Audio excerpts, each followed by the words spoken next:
DC Tyrant. This video is purely for entertainment and does not infringe on copyrights or laws. The rights to the novel and image belong to the original author. We do not claim ownership. Don't like waiting and want to listen to this fanfic in full now? Subscribe to our Patreon, where you'll find the best fanfics. Chapter 176 Outbreak. Boom. A loud sonic boom sounded. A big hole suddenly appeared in the corner of the wooden house of the Kent family. It was a little dark inside. It was dusk, but the light was not bright enough to turn on the lights. Instantly, the red light shone in from the hole. The wood chips were like needles, piercing into the house. The house began to shake and vibrate like an earthquake. The loud noise surrounded the ears of Jonathan Kent and his wife Martha, making their ears buzz. The two people sitting at the dining table felt like their ears were about to burst and their bodies were shaking. Ah! Martha screamed, subconsciously hugging Clark tightly, close to her chest. There were wooden splinters scratching her face, leaving several red marks, and beads of blood gushed out, gathering into blood marks, burning. Some small wooden splinters also pierced her face directly, causing her face to twitch and wrinkle. She staggered, holding the baby, and fell off the chair. She hugged Clark tightly with her body, subconsciously protecting Clark, and turned her back to the direction of the explosion. Another figure covered Martha and Clark. Jonathan Kent's movements were even faster. With the help of the blast, he opened his arms and body, and rushed towards his wife along the blast, pressing his wife and Clark to the ground. Most of the wood thorns pierced his back, not deeply into the flesh, but just looked extra scary. The wood thorns mixed with sawdust splashed, spreading crushed wood dust in the house. The turbid molecular wood particles floated in the air and spread throughout the house, and the hazy dust was everywhere. The chandelier on the dining table swayed, affected by the blast just now, and made a tooth-grinding dumb sound, making people afraid that it would not be able to bear it, and suddenly fall down. The accident happened suddenly in an instant, coming quickly and settling quickly. The house did not collapse. The American wooden villas have first-class earthquake resistance. The wood structure is tough and has strong resistance to instantaneous impact loads and periodic fatigue damage. Even in a major earthquake, the seismic force absorbed is not much, which is better than many concrete and steel houses. A big hole has exploded here, but the blue roof above the hole has deformed. The eaves are pressed down, and the strips of wood are torn. The needle-like fractures show the destructive power of the explosion just now. But overall, it is not a big deal. HMM. Jonathan Kent groaned, and the hot and spicy feeling on his back was transmitted to his brain nerves. He frowned and looked painfully. He could feel that at least 6 or 7 wooden thorns were inserted into his back muscles. Fortunately, the wooden thorns were not too big and did not penetrate too deep. He did not pull Martha up immediately, but looked around to confirm whether the environment was safe. He waved his hand to clear away the wood dust that filled the room, squinted at the hole where the wood strips were torn, and for a moment, his eyes froze, forgetting the tingling pain in his back. Outside the hole, a high-speed sonic boom cloud formed, as if a supersonic fighter was driving on the ground, leaving a track that flew far to the end. After being illuminated by the sunset glow, it exuded a beautiful and tangible hazy glow, and gradually dissipated. This sonic boom cloud went deep into the cornfield and dissipated quickly into the distance. In an instant, Jor-El exploded with a sonic boom, tearing the air apart. The green corn stalks on both sides of the road, mixed with corn husks that had just grown, were lifted up by the strong airflow and shattered and blown away one by one, as if someone was driving an airship in the green ocean at high speed, splashing countless green waves of corn stalks on both sides. And even with the ripples of the airflow around him, as he pulled at supersonic speed, the airflow violently overwhelmed the green corn stalks. 100 meters away, his strong limbs used the ground to gain momentum, bursting out at supersonic speed, accumulating terrifying kinetic energy. The surface of the dog's body was already red and hot, attached to the hair that was tightly attached to the dog's body. In the direction of the advance, the air was like plastic wrap, pulling out a white air curtain. This kind of ground-based explosion, the accumulated crazy kinetic energy, was faster than flying, and the power was more violent and terrifying. Bamulodi. He was furious, baring his fangs, and roaring deeply in his dog's throat. The dog's limbs had bulging tendons, as if there were bugs drilling inside, and the blood was surging crazily. It moved forward at a crazy and ferocious speed. The sound of the explosion, the shrill and piercing vibration, spread to the surrounding area for dozens of miles with the strong wind. Facing the opposite side, Badi was not much behind. His figure was majestic, tearing the white airflow against the wind. His feet kept stepping. Each step created a huge cracked pit, oozing out powerful force. One step of 100 meters. Each step was powerful. The pit under his feet became larger and larger. In an instant, it exploded beyond the speed of sound. Sonic boom clouds appeared in a circle, like an explosion out of space. Sparks had already appeared on his windbreaker and began to burn. The sparks flew up along with the back of the windbreaker, burning with a terrifying breath in the supersonic speed. A head of black hair frantic dawn, a prairie fire surging on his body. Blue veins were branded around his eyelids, reflecting the red dots deep in his black hole-like pupils, like the red of death bursting out of the abyss. He raised his head, like a demon god coming to the world, revealing ferocious wildness and brutality, and the scar on his face was fierce. There was no possibility of reconciliation between them. There was no possibility of any conversation. There was no possibility of stopping. He wanted to protect his son, judge the sinners of Krypton. He wanted to fight for his life and live. Add to that the old hatred. Only when the other party dies and disappears from this world can they feel at ease. A man and a dog, like a prehistoric giant stepping out from ancient times. Every move has a terrifying power, the terrifying sonic effect of stepping out, the shriek shocks and collisions, tearing the air and shaking for dozens of miles. The sky and the earth suddenly lost their color.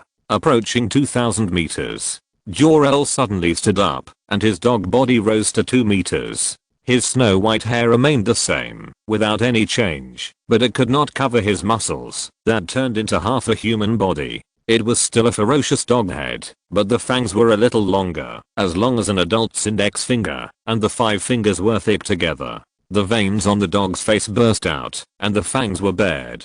The pupils were fierce and ferocious, which was even more terrifying. The front paws turned into hands. The fingers were bent and ferocious. The nails were sharp like wolves. The arm muscles swelled and grew, one by one, and they were lined up to the chest. The chest muscles were broad and strong, and the blue veins were seen swimming all over the body like dragons. The sparse snow white hair could not cover up this body that looked like a werewolf. The moment he stood up, he quickly turned into a werewolf. His legs were still bent like dog legs, but he ran faster than before on all fours. The power seemed to be gathered in his upper body and in his clenched fists. Both of them had turned into a blur of hot flames. The supersonic speed brought up the red temperature, and the friction produced a red intense temperature. The two were like a semicircular red energy shield, about to collide with each other. With a distance of 1,000 meters left, Jor-El jumped over, clenched his fist, and his fist penetrated the red energy shield, and suddenly burst out with powerful kinetic energy speed again.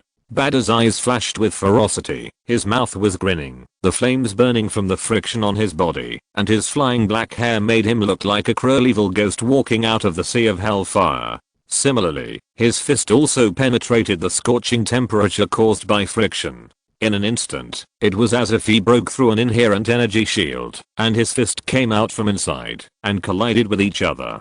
Chapter 177 Fierce Battle. The two met in the cornfield. The cornstalks that were blown down and pressed deeply to the ground by the air current seemed to be wailing for their encounter. They rushed in with the force of thunder and the sound of piercing the air, like a waterfall, blowing away the nearby pasture fence. The lambs screamed in fear and ran away in panic. The green cornstalks in the cornfield were completely destroyed wherever they passed. Those farther away were deeply bent by the air current, and the roots were half pulled out of the soil. Both of them were coated with a layer of hot flames that rubbed out the air. The outer layer at the front formed a white sound barrier energy shield, which was pulled by his running. From there, the two accelerated again, and their fists surged with more intense friction red flames, breaking through the barrier of this layer of hot flames and white sound barrier, and punched out. Both fists turned into red and burning light, with ferocious, brutal and violent murderous aura bursting out all the kinetic energy accumulated from running straight all the way. Bang! The fists collided directly. At this moment, there was a feeling that the world had stopped. From the extreme speed, beyond the sound barrier, the supersonic mad rush, to the expected encounter with the opponent, the moment of stagnation of the fist collision, the speed that even sound and air could not keep up, the extreme speed to the instant stop, this strong visual shock, it was like the world stopped. The hurricane airflow from behind the two people, before it had time to catch up with the collision of their fists, and the collision with the air hurricane behind them, had already been rolled and reverberated by the erupting airwaves. The place where they collided was silent, and an unparalleled impact broke out in an instant. A huge sonic boom cloud was formed in the shape of a dome. The powerful force collided, and directly created a vacuum environment around them for 100 meters. The air was collided with fists in an instant, and the kinetic energy exposed pushed and squeezed, producing air wrinkles, spreading outwards, and then the accumulated pushing exploded, and a white sonic boom cloud covered them. A huge noise explosion sounded, impacting the hurricane shock that was surging behind them. The two collided, like a huge squeak that a wooden chair could not bear, and then twisted, forming a twisting rotation of a tornado, which offset itself invisibly. The two felt their footsteps pause at the same time, and their feet, that were close to the ground suddenly fell down. The ground was subjected to a huge force, and a huge circular pit with a radius of 300 meters and a depth of 15 meters was formed. The circular pit was even smooth at the moment it appeared. With the power of their feet, cracks spread, and the eye-catching and shocking cracks spread explosively. The ground in the circular pit cracked with a crackling sound, and the terrifying cracks followed the weak points of the soil veins, cracking out straight and deep black cracks. All this happened in the moment when the fists touched each other, the moment when the power burst out. Badi's arm had exceeded the power impact that he could bear. The sparks that burned his clothes on his entire arm were extinguished in an instant, and his sleeves were shattered and disappeared. The bone socket at the back of the arm, which connected to the shoulder, directly protruded from the back of the arm. The white bones with bloodshot protruded from the blood and flesh. He was directly hit by Joel's power, and even the arm bones were pushed out. Then the destructive power burst out, and the contest of power and kinetic energy took place in his arm. He was not as strong as Joel, and was suppressed in an instant. The flesh and blood of the whole arm was subjected to a huge amount of kinetic energy impact, and the arm cells were directly shattered by the power impact. The skin and flesh were torn and exploded in an instant, and the flesh and blood of the whole arm exploded into a blood mist. The white bones of the arm were then completely shattered, and the white powder was mixed in the blood mist. He directly lost an arm. The impact of the force was still there, and it was transmitted to Badi's shoulder, causing him to shoot out like a cannonball in the sonic boom cloud, his body bursting to the upper edge of the cracked pit of the round pit, and smashing out another cracked spider web pit of nearly 30 meters. Dust rolled up, and danced wildly in the sky, spreading and rising, blurring the area. He has exceeded the genetic limit. Jor-El's heart trembled. According to his calculations, running at supersonic speed, violently accumulating kinetic energy, plus his final standing up, the power gathered was enough to smash Badi's entire body into pieces and kill him completely, instead of just one arm, and then knocking Badi away. In the process of flying, the huge impact force has been unloaded. This made him feel depressed. Badi was indeed as he expected, and he appeared in front of him with the confidence of winning. Jor-El's power was much greater and more terrifying than Badi's. His genetic superiority gave him the top Kryptonian genes, and extremely terrifying power and body. The kinetic energy accumulated from this running acceleration.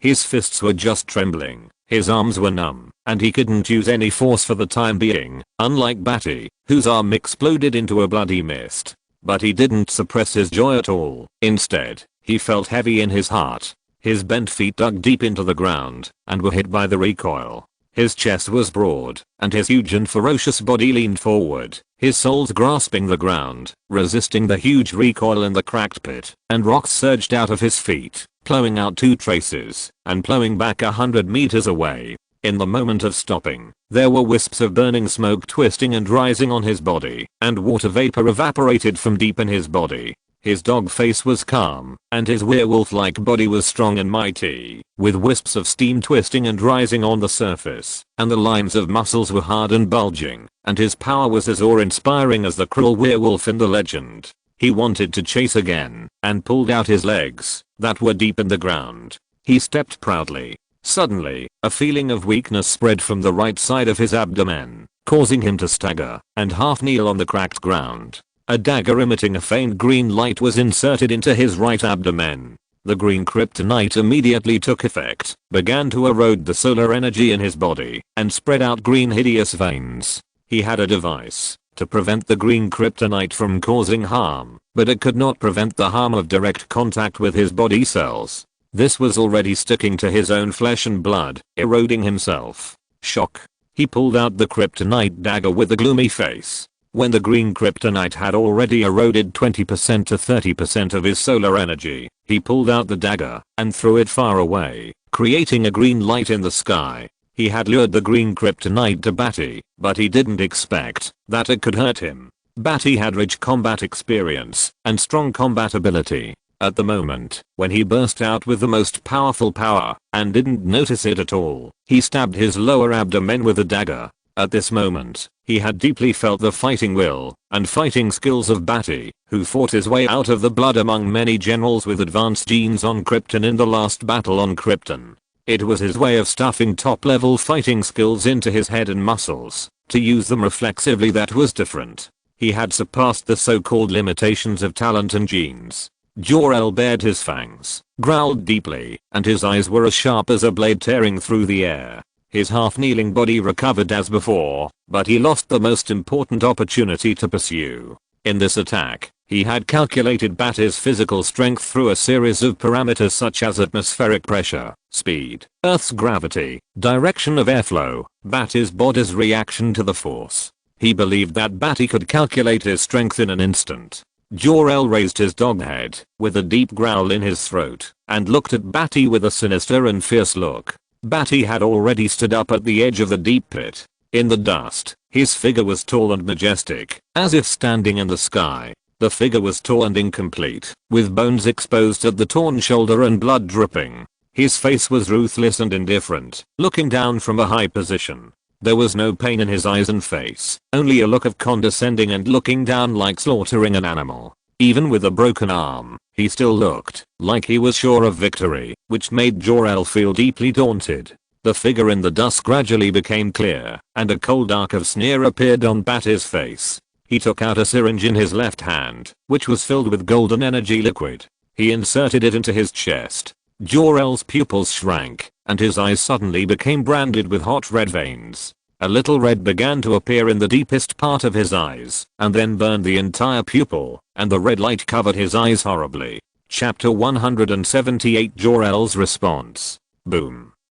Two fist-sized heat beams pierced through the air. The red and scorching temperature caused visible ripples to form in the air, which then twisted and exploded. Jor-El's speed was not slow. He had already shot out heat beams to stop Badi from injecting solar energy when he saw him. However, he was still too slow. When Badi's eyes were red, he had already pressed the syringe with his fingers and injected the solar energy into his body. With this body that completely copied Badi's genes, Badi and Raven used many magic arrays to create a stable construction formula in the body at the cost of gene collapse. This clone immediately changed. The photons of the gene spiral chain were loaded crazily, and the cytoplasm was instantly filled with solar energy. The cell nucleus was already trembling under the heavy load, and the flesh and muscles began to twist, and a drastic change occurred. Disgusting tumors appeared on his body, protruding from his chest and back in large pieces. His legs were stretched out, goosebumps were swollen, and blood was bursting out of his hair follicles. It was disgusting and ugly. The muscle tumors became hard and thick with a layer of black keratin, and the outline could not be seen. The broken right hand began to grow along with the tumor. The densely packed huge tumors were growing, almost burying Badi's head deep inside. This body did not feel pain, but only crazy fighting, cruel bloody killing, and doing everything to force out all of Jor-El's preparations. His eyes were wide open, he sneered cruelly, his face was hideous and terrifying, and he stood on a high place, looking down with a terrifying look, accompanied by the changes in the protruding tumors. He was simply an extremely ugly evil ghost in hell. The beautiful red glow in the sky reflected his terrifying, horrifying, and extremely ugly body behind him. It felt like the whole sky was behind him. The so-called beautiful glow had been polluted by his terrifying body and turned into a bloody sea of purgatory. There was only blood and cruelty, as if it had turned into a bloody purgatory, which was a frightening scene.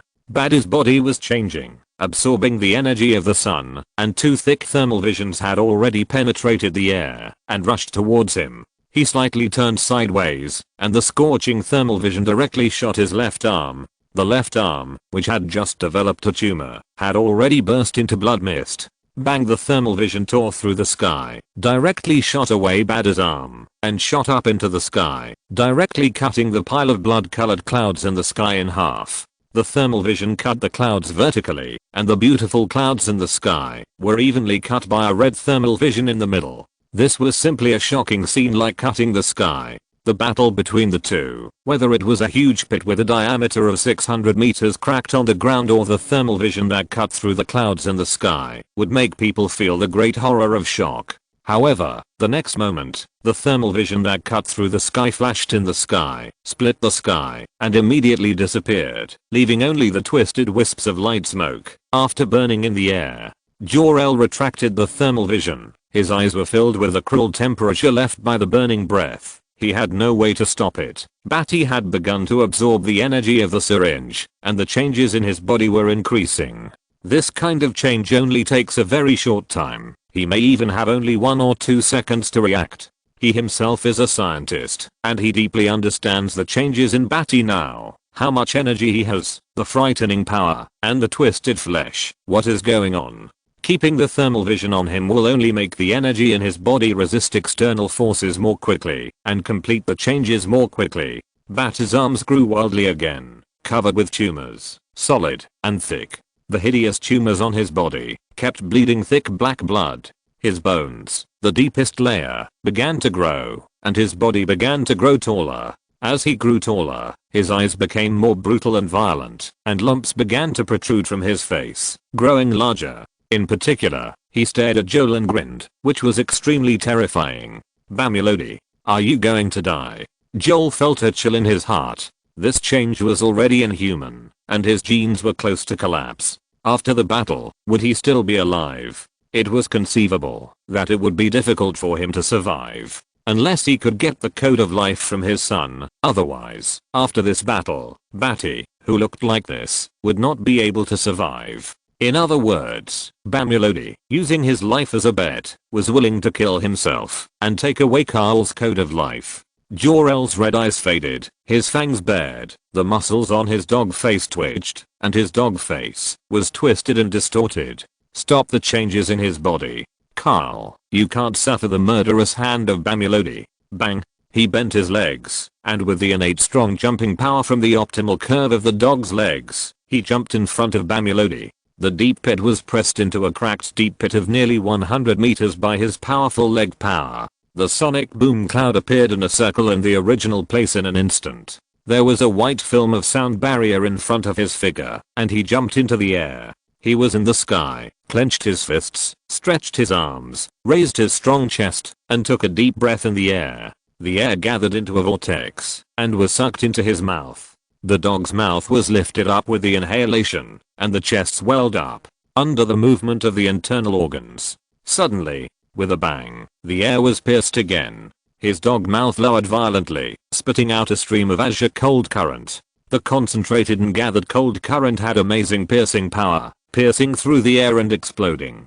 His body stood in the air, retreating under the reaction force. The dog mouth violently spit out azure torrents, like a blue energy laser gun. This freezing breath did not shoot directly at Badi, but started from the deep pit under Badi's feet, forming a circle, surrounding Badi in the middle, and spreading out in an instant. The freezing breath that froze the rocks instantly formed a large-scale freezing area. Badi's eyes suddenly narrowed fiercely, and in an instant, a frozen mist spread over his body, forming a thin layer of ice. causing his body to slow down slightly, but soon, it was evaporated by the intense temperature of his body. But what was even more intense was that the freezing coldness increased more and more, and was evaporated by the temperature of his body. Soon, it was already a hazy cold mist, and the cold air penetrated into the bones, and delayed the body's functions. He bent his knee slightly, and was about to bounce up. At this moment, Jor-El was in the air, his mouth slashed, spitting out azure freezing cold, blocking the sky, and blocking the top of Badi's head with a heavy freezing field. If he jumped into the air, he would only move slower, and become a target. Near him, the sky was full of freezing cold currents, and the cold mist filled every corner of the space. Then, Jor-El's mouth was aimed at Badi, whose movements had already slowed down, and he shot the freezing breath directly at him. The freezing breath instantly hit Badi's chest. The cold air caused the molecules in his body to move slowly, and his movements were slow, making it difficult for him to avoid such a fast freezing breath. In just a moment, the tumor was covered with ice from Badi's chest and spread throughout his body. As Jor-El continued to spit out air, the ice layer gradually thickened. By the time he stopped, a 5-meter high ice column had formed. Badi's figure inside was 3.5 meters tall, with tumors all over his body, and the fierce expression on his face could be vaguely seen. He was frozen. Jor-El breathed a sigh of relief, his mouth slightly opened, panting a little and his mouth dry. He used the frozen breath to delay, or even stop Badi's mutation. The greater the kinetic energy of the particles, the higher the temperature of the material. Badi's mutation is inseparable from science. When his compressed frozen breath exceeds a low temperature of -150 degrees, the molecules will slow to the extreme and find it difficult to move. All the molecules and atoms that make up the matter move infinitely slowly, and the cells will naturally stop this mutation phenomenon if they are slow enough. In addition, he just injected solar energy, and when it is covered by extremely low temperatures, it may even cause an imbalance in the body's cells, making it difficult for the cells to move and absorb energy, and the energy accumulates in the body without being absorbed. This phenomenon has only one consequence. This means Badi may become a bomb wrapped in ice and explode. Jor-El narrowed his eyes and looked at the icicle with bated breath. Crack, the icicle cracked. Chapter 179 Beating. The sky was dyed red, the setting sun was fading, half of it fell into the horizon. The clouds were red, gradually fading, unable to cover everything. Half of the clouds were red, and half of them were tinged with dark white, outlining a unique three-dimensional beauty, the transition from day to night. On the ground, the cold ice fog permeated one side, the rocks were frozen stiff, and the alternating black and white heat rising from the ground was deeply frozen. Here, even if it is not at the center, the temperature is already 0 degrees, about -80 degrees. Anyone who is not careful here may be completely frozen, and his ears, noses, and fingers may be frozen off. If a man urinates anywhere here, the urine will be connected to the genitals and frozen into icicles, and the genitals will be frozen stiff and brittle. If you move slightly, they will fall off. This is a terrifying extreme low temperature, enough to freeze most of the Earth's matter stiff and brittle and destroy it. The cold fog slowly wandered here, hazy, the cold air was a little blue, and the temperature at the center was terribly low. The 5-meter high thickened ice column, like a peak protruding from the sky, rose from the ground and deeply froze the 3.5-meter long, tumor-like mutant image of Badi. Surrounded by the hazy icy mist, Badi inside was struggling ferociously, mustering the most powerful strength, like the last end of a demon in hell, exuding all the ferocity and horror of the will. This is an ugly tumor monster that is about to burst out with all its strength. Very scary. Jor-El's eyes condensed, his fists clenched, and the short white hair on his body could not cover the tight muscles in his chest. He stood in the sky, suspended. A crack appeared in the middle of the ice column. Suddenly, it was vaguely seen that Badi was inside the ice column, wriggling with a ferocious smile. The surrounding icy mist suddenly stopped slowly wriggling, as if frightened, and trembled together, and the cold mist quickly left the vicinity of the ice column. Jor-El's face instantly became ugly. There were changes in Badi that he didn't know about. The method he used was scientific enough, and it would definitely be able to suppress and make Badi's body, because the cell molecules were slowed down by the cold air, and the energy absorbed unevenly conflicted with the excessive energy supplement in his body, causing him to explode.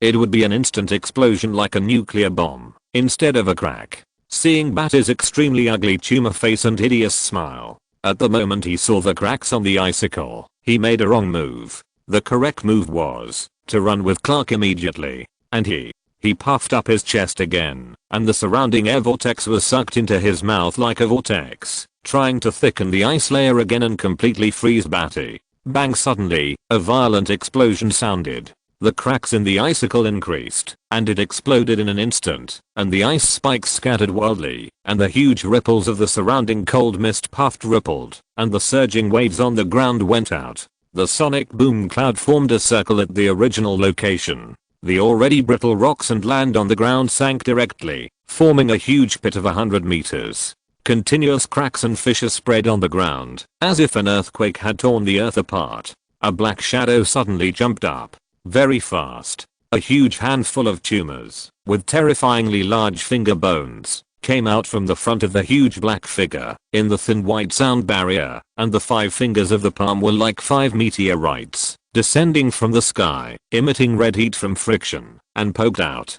He pressed down Jor-El's open mouth, which was in the state of inhaling. Just you? Are you worthy of fighting me? Badi's tumor-like body was tall and directly covered Jor-El's body. His face was hideous, his eyes were red and angry, and the huge roar resounded throughout the world.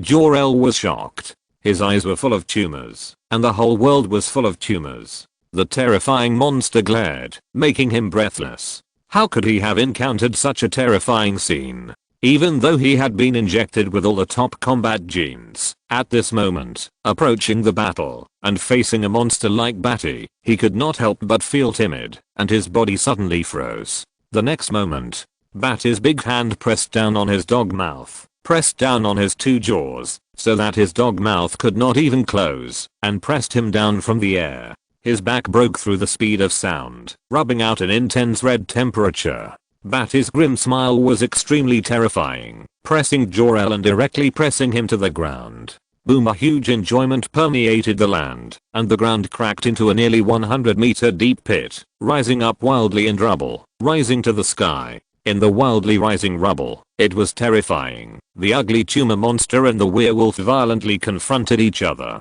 Badi's huge body pressed Jor-El's werewolf body, showing unparalleled violent power in the deep pit. At this moment, boom! Another loud noise sounded, and the ground, which was already deep and cracked, suddenly fell violently, and rocks shot up and expanded. Badi raised his other hand and hit Jor-El's abdomen strongly, causing his abdomen to spasm and a huge wail of pain roared from his throat. Ah! Exclamation mark.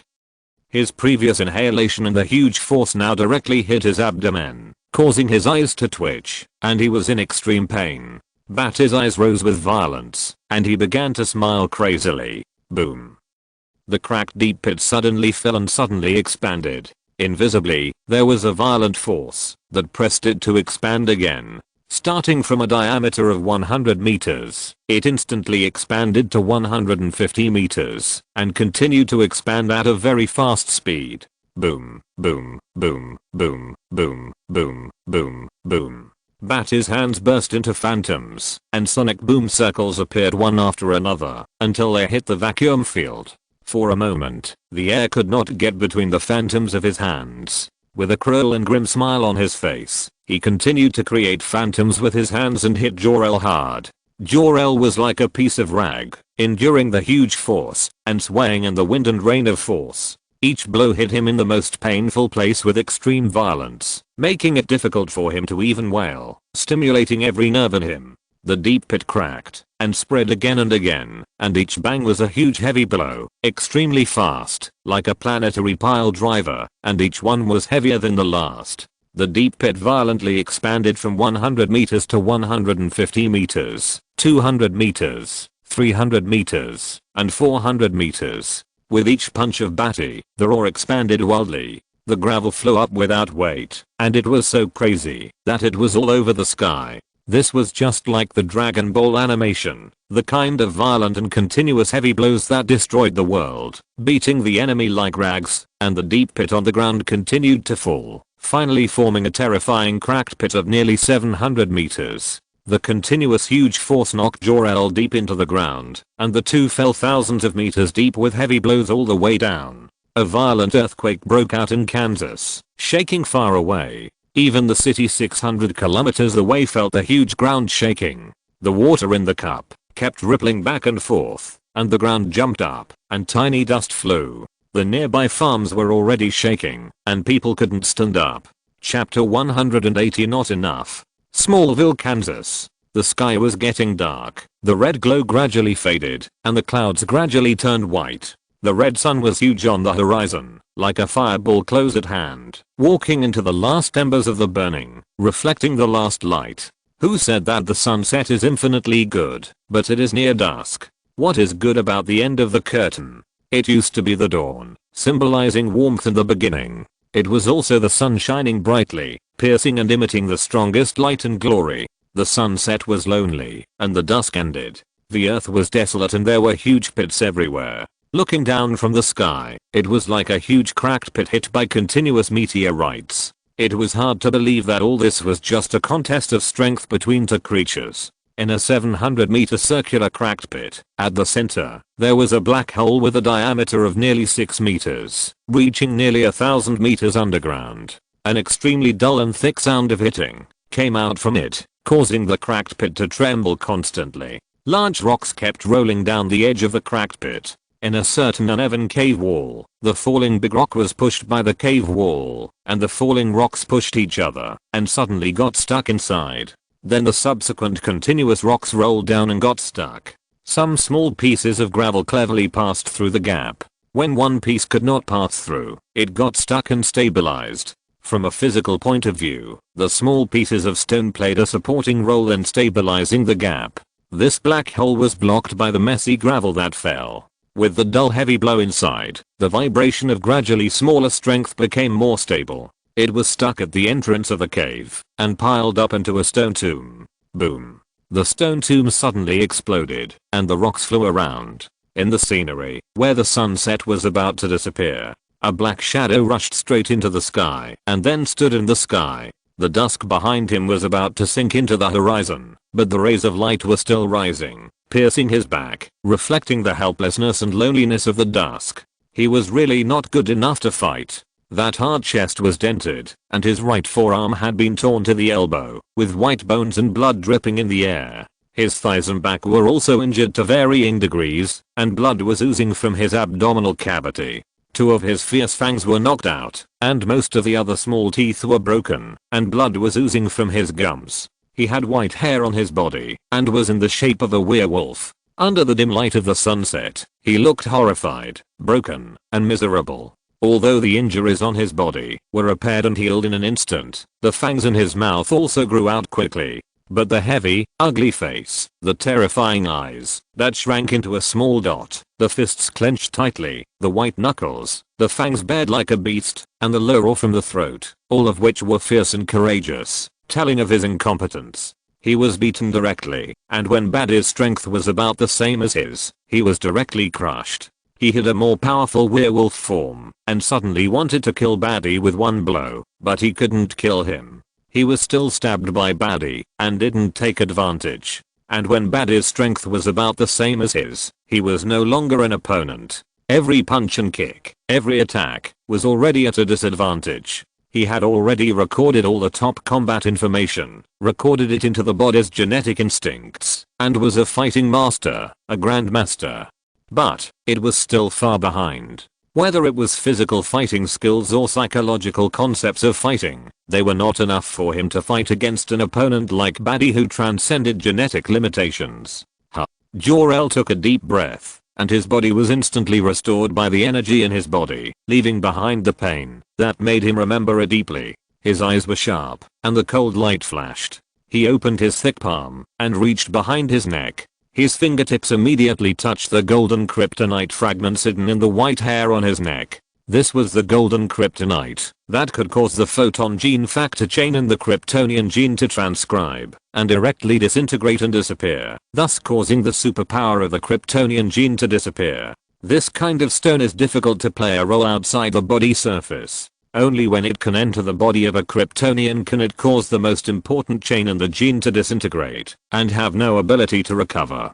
Fortunately, he has the claws that can tear through the thick keratin on Badi's body. Jor-El's finger bones turned white, his fingers were bent, and his fingertips were sharp and curved claws like animals. The sharp cold light came out with the flesh membrane. He opened his sharp hands in the air, showing the werewolf posture with sharp cold claws, ready to go. Bang, bang, bang sounds rang out from the dark cave. Badi's tumorous, twisted and ugly body jumped out of it and came to the ground. He still can't fly. Flying requires detachment from the Earth's gravity, control of one's own gravity, and regulation of the body's magnetic field. It is necessary to control the detachment of the body from the Earth's gravity and to achieve flight under the acceleration of the magnetic field cycle. But now Badi's body only has violent power mutations, bursting out the most powerful power of Krypton's genes, and energy shocks, but has no ability to control the body's magnetic field to fly.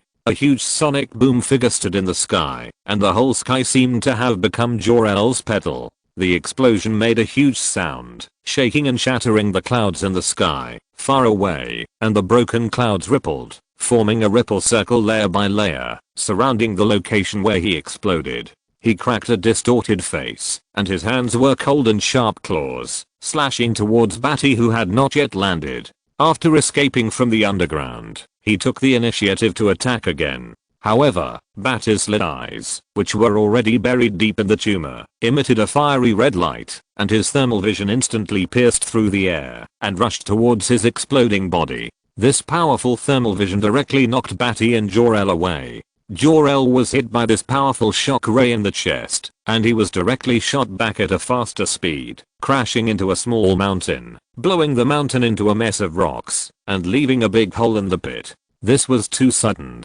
Badi did not fight him in close combat, but used thermal vision to knock himself away. For a moment, Jor-El was grinning, unwilling to doubt. Did Badi know the existence of golden kryptonite? Would he not fight him in close combat? Of course, this was not the case. It was just that Badi wanted to control the sovereignty and the rhythm of the battle, and would not fight Jor-El in the air, which was a little disadvantageous for him. The heat vision separated Jor-El and Badi from each other. The moment Badi landed, a huge crack appeared on the ground beneath his feet. His tumorous monster figure, exploding with the waves, rushed towards Jor-El. Chapter 181 Judgment has arrived. Kent Farm. Martha held the baby in her arms. Her arms were tight, and one side of the baby was wrinkled by her fingers. She looked up at the sky from time to time, with a worried look on her face.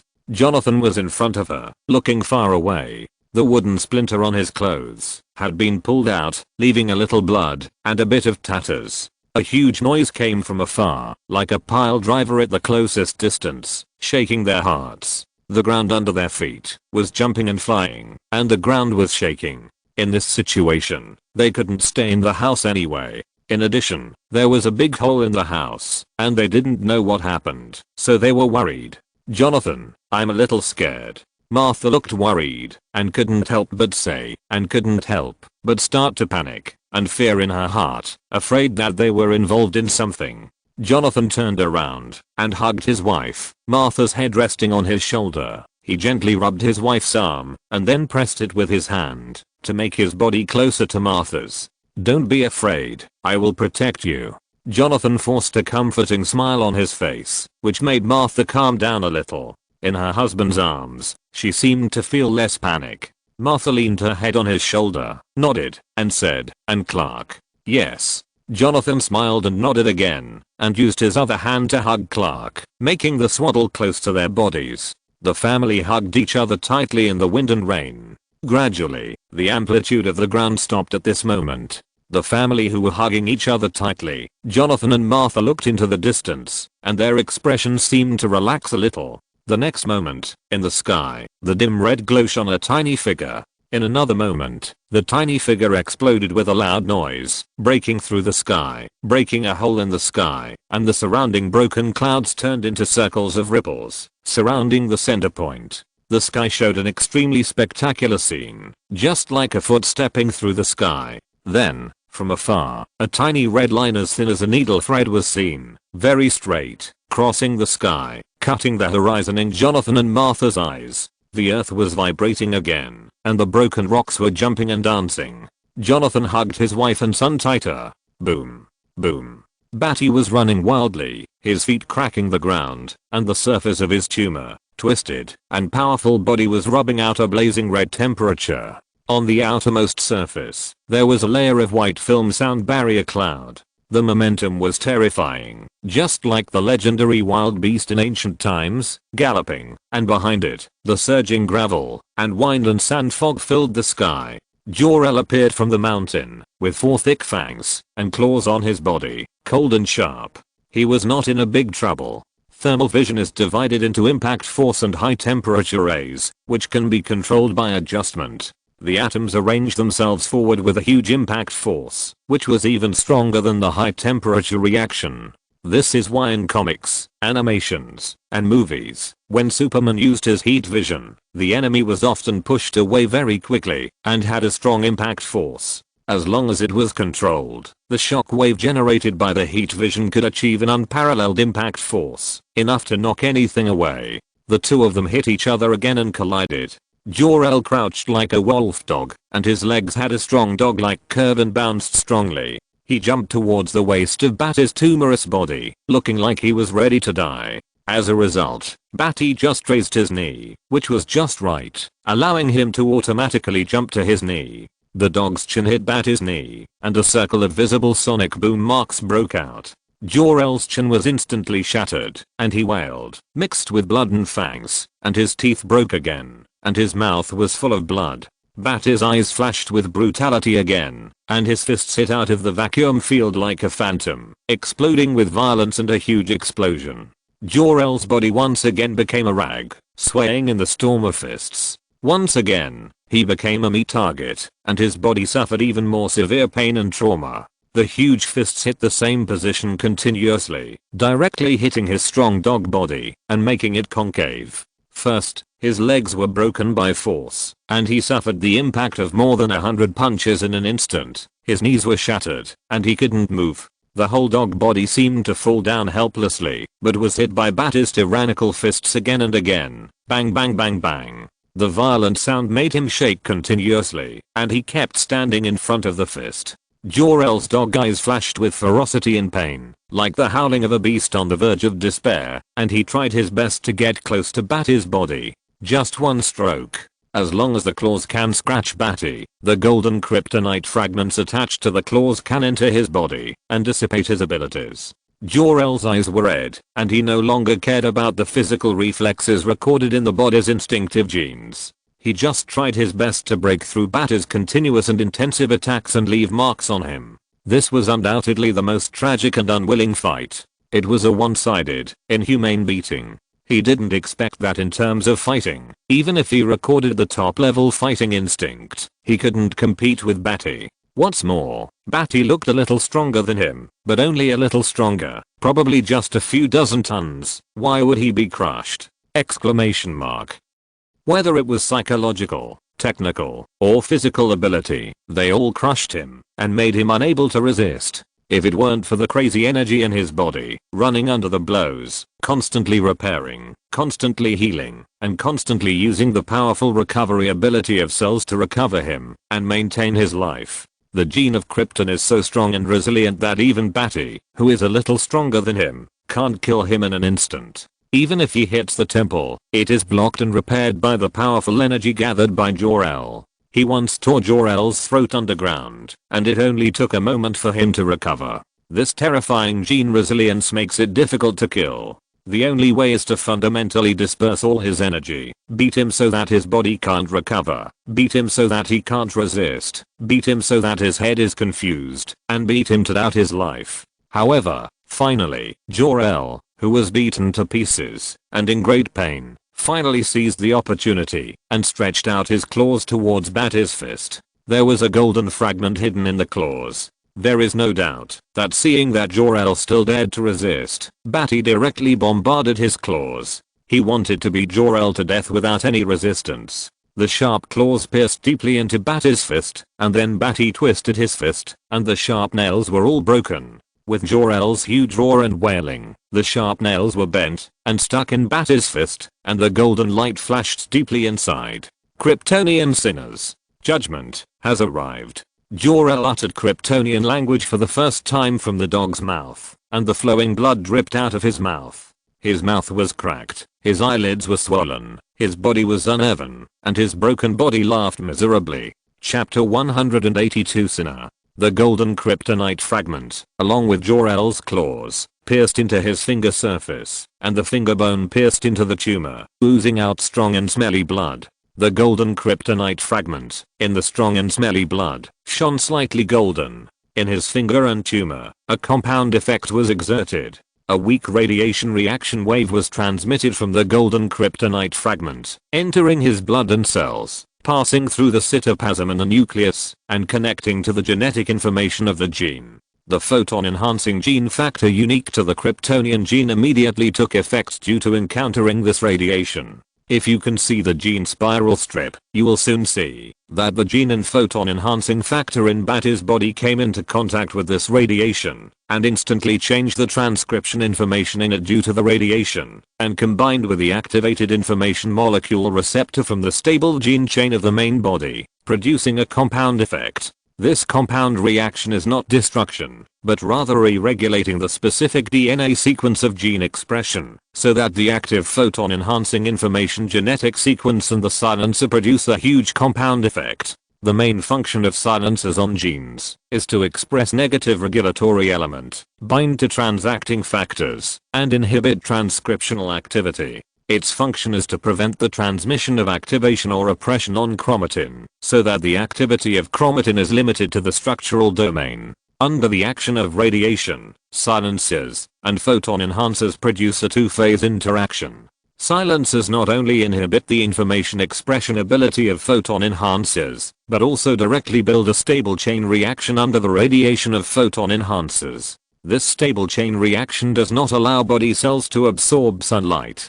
This is another kind of astonishing genetic change. Only extremely small changes have caused earth-shaking changes in physical cells. All of this evaporated quickly, and Badi's expression froze. The complex state at the gene level has already begun, which is faster than the reflex potential of the human body. It is so fast that there is no way to make a stunned and shocked expression, and the body has been fixed here. His genes have already collapsed. So how can he accept the changes in the action mode at the gene level? If he had not suffered a gene collapse, he would have lost his superpowers and the ability to absorb solar energy due to the effect of the gene stabilization chain. However, he was in a state of gene collapse. The stable chain reaction stabilized his body without him noticing it at all, and made his expression freeze and die. In an instant, because of the gene level, this Badi was dead. This kind of death is undoubtedly horrifying. Unaware and unconscious, no one can understand this situation. It is more horrifying than any other death. It is conceivable that this deepest genetic reaction caused the body, nerves, brain, consciousness, and all reactions to end too quickly. Badi's body stagnated and solidified. The huge, tumorous body that was all over the body and told of the terrifying power stopped moving at this moment, like the ugliest sculpture, standing still here. There was a wind blowing in the sky, silently telling of the coldness. The dust rolled up, accompanied by the deep red of the sun, and in the silent world, it blurred the sky and the earth. The earth was desolate, and the broken huge pits brought shocking shock.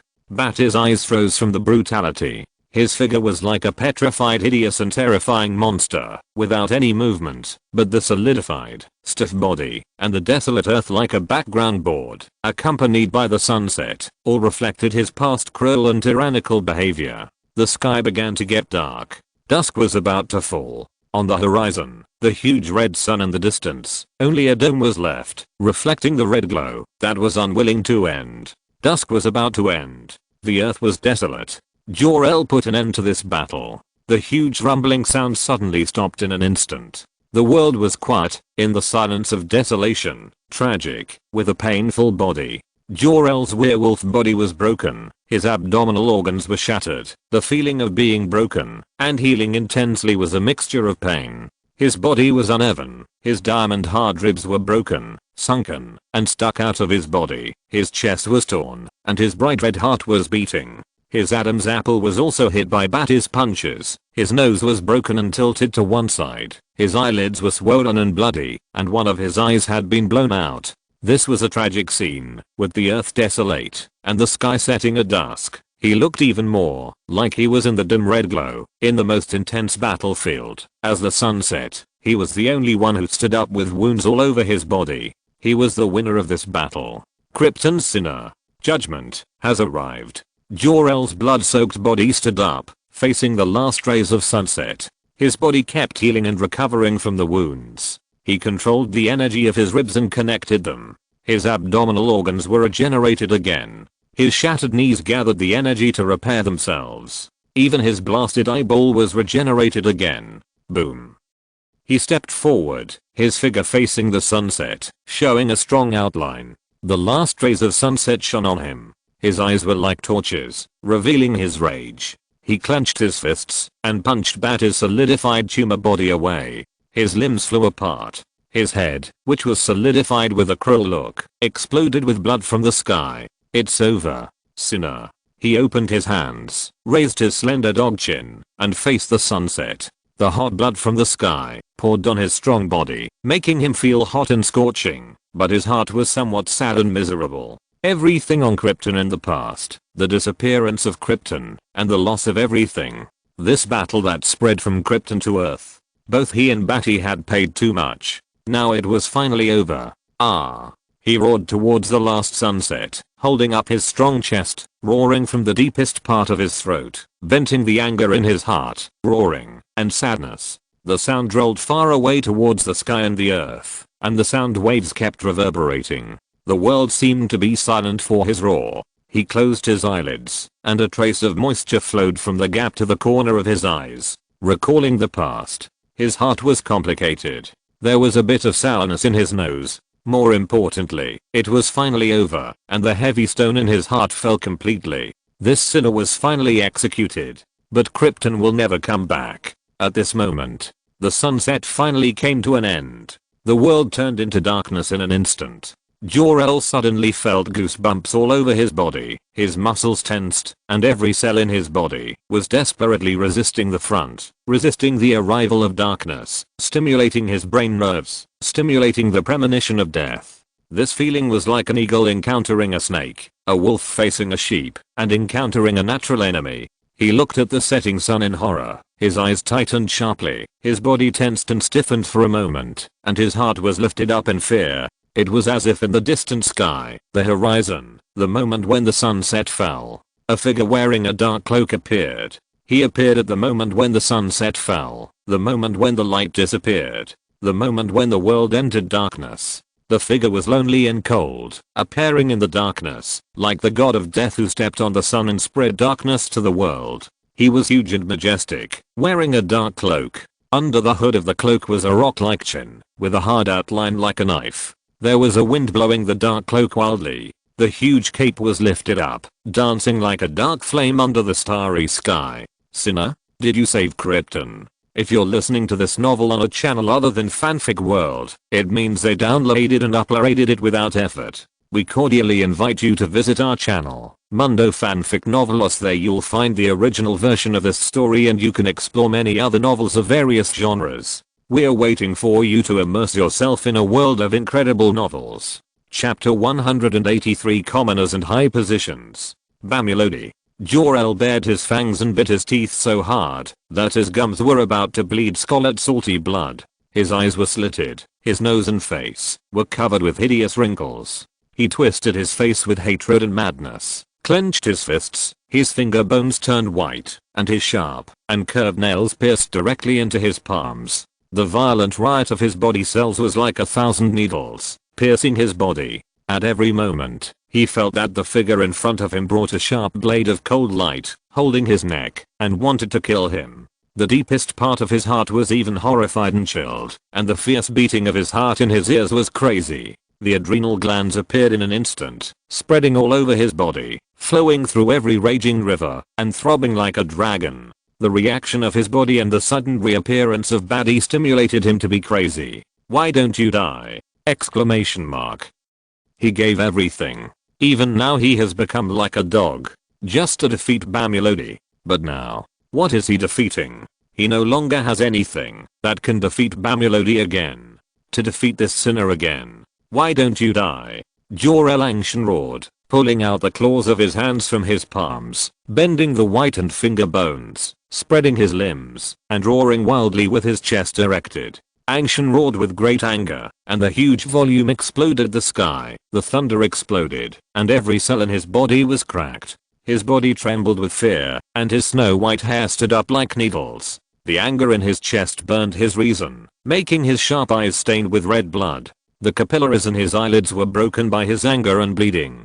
In the body's resistance, fear and anger intertwined. At this moment, he truly transformed into an irrational beast, with red eyes, blood cracking from the gums in his mouth, and fangs stained with a cold red light. "You deserve to die, sinner of Krypton." He fell to the ground with his limbs, his head raised and twisted hideously, his red eyes turned into the anger of a beast. In an instant, he disappeared from the spot. A huge crack suddenly appeared on the ground, and the air was as fragile as plastic wrap, and he penetrated it. The sound barrier cloud suddenly appeared, and the sound exploded the next moment. He turned into a beast on all fours, stimulated by the rage, and a long phantom flashed on the ground, tearing through the night, and in an instant it was thousands of meters away. In front of him, the rubbing of the red temperature again, the white film of the sound barrier pressed in front of him, making him even more crazy and angry. The limbs on the ground, like the most sensitive wolf, a powerful wolf, fiercely crawling and cracking the ground, flashing a momentary ferocious figure between heaven and earth. Bati's figure was deeply hidden in the cloak, and under the shadow of the cloak hood, the hardline chin was exposed, and a pair of eyes under the cloak hood were terrifyingly dark. At this moment, hearing Jor-El's roar, that he was a sinner, Badi couldn't help but feel angry, which spread and burned his blood. Who is stopping his rule again? Who is consolidating his position again? Who is destroying the hope of the untouchables again? That hopeful look flashed in Badi's mind all the time. A series of tragic pictures echoed. There are old men who are willing to sacrifice their lives to resist the highest energy temperature for themselves. Women with faith are willing to give their children to themselves and are willing to die for themselves. There are girls with hopeful eyes, burning themselves and lighting the way forward for themselves. There are young men who regard themselves as the hope of faith, kneeling at their feet and clearing the way for themselves. Wherever I look, they are willing to sacrifice their lives for me, at all costs. I raised the flag, and stood up in the darkness, ditches, and dirt. I'm hope, I'm light, I am their faith. Become the hope and faith of all untouchables. Behind me is a crazy hope that you don't have. Everyone is looking up to me, believing in me. I have become the brightest god in the setting blood red sun. They should be the people under my rule, the people who watched me achieve glory, step on the stars, travel across the starry sky, and open up new territories for me. If there is a sin, my sin is that I failed on Krypton. I failed to rule them. Bati's heart was filled with pain and anger. The anger of grief spread to every part of his body with the blood burning his pain. That hopeful look, the sacrifice that carried his ambition, was sacrificed along with his failure. My sin is that I failed to become a cruel king and rule Krypton. Pong covered in the shadow of the cloak hood, two black hole-like, dark, deep black rays, like the dark skylight shot out from the abyss, piercing the entire world. Darkness. Everything in the world pales in comparison to these two dark lights. Jor-El's frantic running figure moved sideways. These two dark lights had an absolute physical suppression on him, the kind of dead life breath that cut his neck like a sharp knife. The dark light penetrated the air from his side, and the reaction triggered a reaction in his body cells, and goosebumps seemed to jump out. He lost his mind and instinctively dodged, rushing forward again like lightning. However, the two dark lights seemed to have spirituality, turning a corner, spurring from behind, chasing up, and spurring at Jor-El's hind leg joints. Jor-El's hind leg joints were instantly eroded, reversing the powerful genes of Krypton and rearranging them at the atomic level. Like a pool of sewage, his hind leg joints splashed with the taste of chocolate and were turned into chocolate. Under the powerful movement, the chocolate melted again, burning out the strong taste of chocolate. A hole appeared in the hind leg joints, and he could not exert force again. He suddenly woke up from his anger, his eyes cracked, and his whole body rushed forward, but suddenly fell to the ground. His face pressed against the ground, and began to roll at supersonic speed, rippling the earth's rolling waves of muddy earth and muddy rolling dust. When he subconsciously adjusted his position from the rolling, and jumped up from the ground, Badi's huge figure suddenly appeared in front of him. The dark cloaked figure was huge, completely blocking his vision. A huge arm, with solid muscles and clear lines, surrounded by a hazy dark mist, suddenly appeared from the dark cloak and hit Jor-El's rolling dog face. Did you save Krypton? Under the dark cloak, Badi's chin, as hard as the lines of a rock, moved, and he roared out anger from the bottom of his throat. His fist directly hit Jor-El's dog face.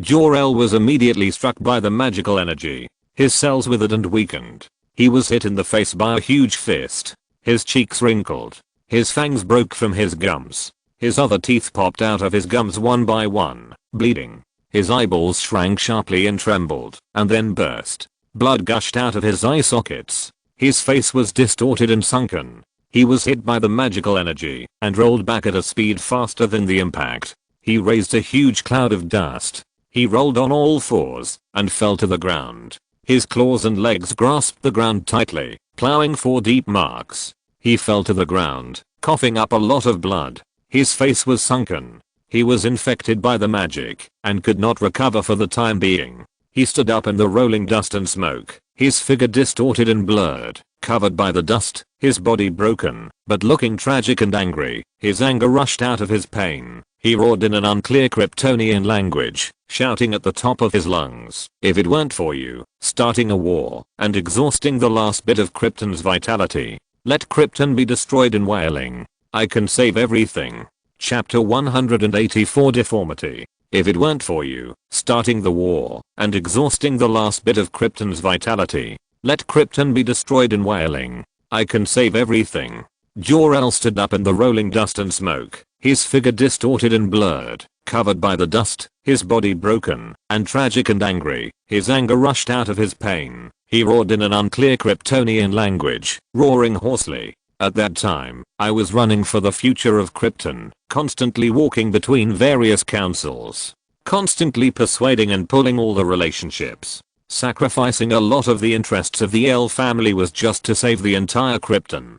If there was no war, the future might be modified by myself and go in another direction. If there was no last war, everything can be saved. His figure was panting in the dust, and his strong body was shaking and roaring because of anger and stimulation. The werewolf body, hazy in the sand and fog, was extremely sad and angry. Incompetent. Badi growled in a deep voice from his throat. His eyes were cold and stern. His heart was already filled with cold anger, and his fists, which were as big as an ordinary person's chest, were clenched tightly. He pulled off his cloak, revealing a terrifyingly strong body. He was 5 meters tall, with 2 short and thick legs like elephant legs, supporting a huge muscular inverted triangle upper body. The muscle contours of the upper body were clear, and between the contours, there was a sense of the most profound power line sculpted out of rocks, and there was a hazy dark mist of magic energy constantly emerging, which made his magic body even more terrifying. You only want to save the glory of the L family. You only want to save your so-called family. Badi's huge body jumped into the sand and dust, hard and sharp, and his tyrannical face burst into a violent breath of anger. Around his eyelids, dark veins were imprinted, and his eyes were dark, as cold as the 0-degree low temperature in the deep space of the universe. A fist as big as an ordinary person's chest, covered with a strong dark magic, hit Jor-El's chest. This not only has the destructive properties of magic, but also has a range of gravity magic, withering magic, and Badi's magic that has been modified for Kryptonian cells, which has extremely powerful damage, enough to be subtle enough to platelets, invade the nervous system, to destroy the control of the Kryptonian body, and face the Kryptonian body, with stronger restraint and destructiveness. This kind of researched, strong exclusive magic targeting the Kryptonian physique was instantly released by Badi from the range, individuality, dependence, and collision.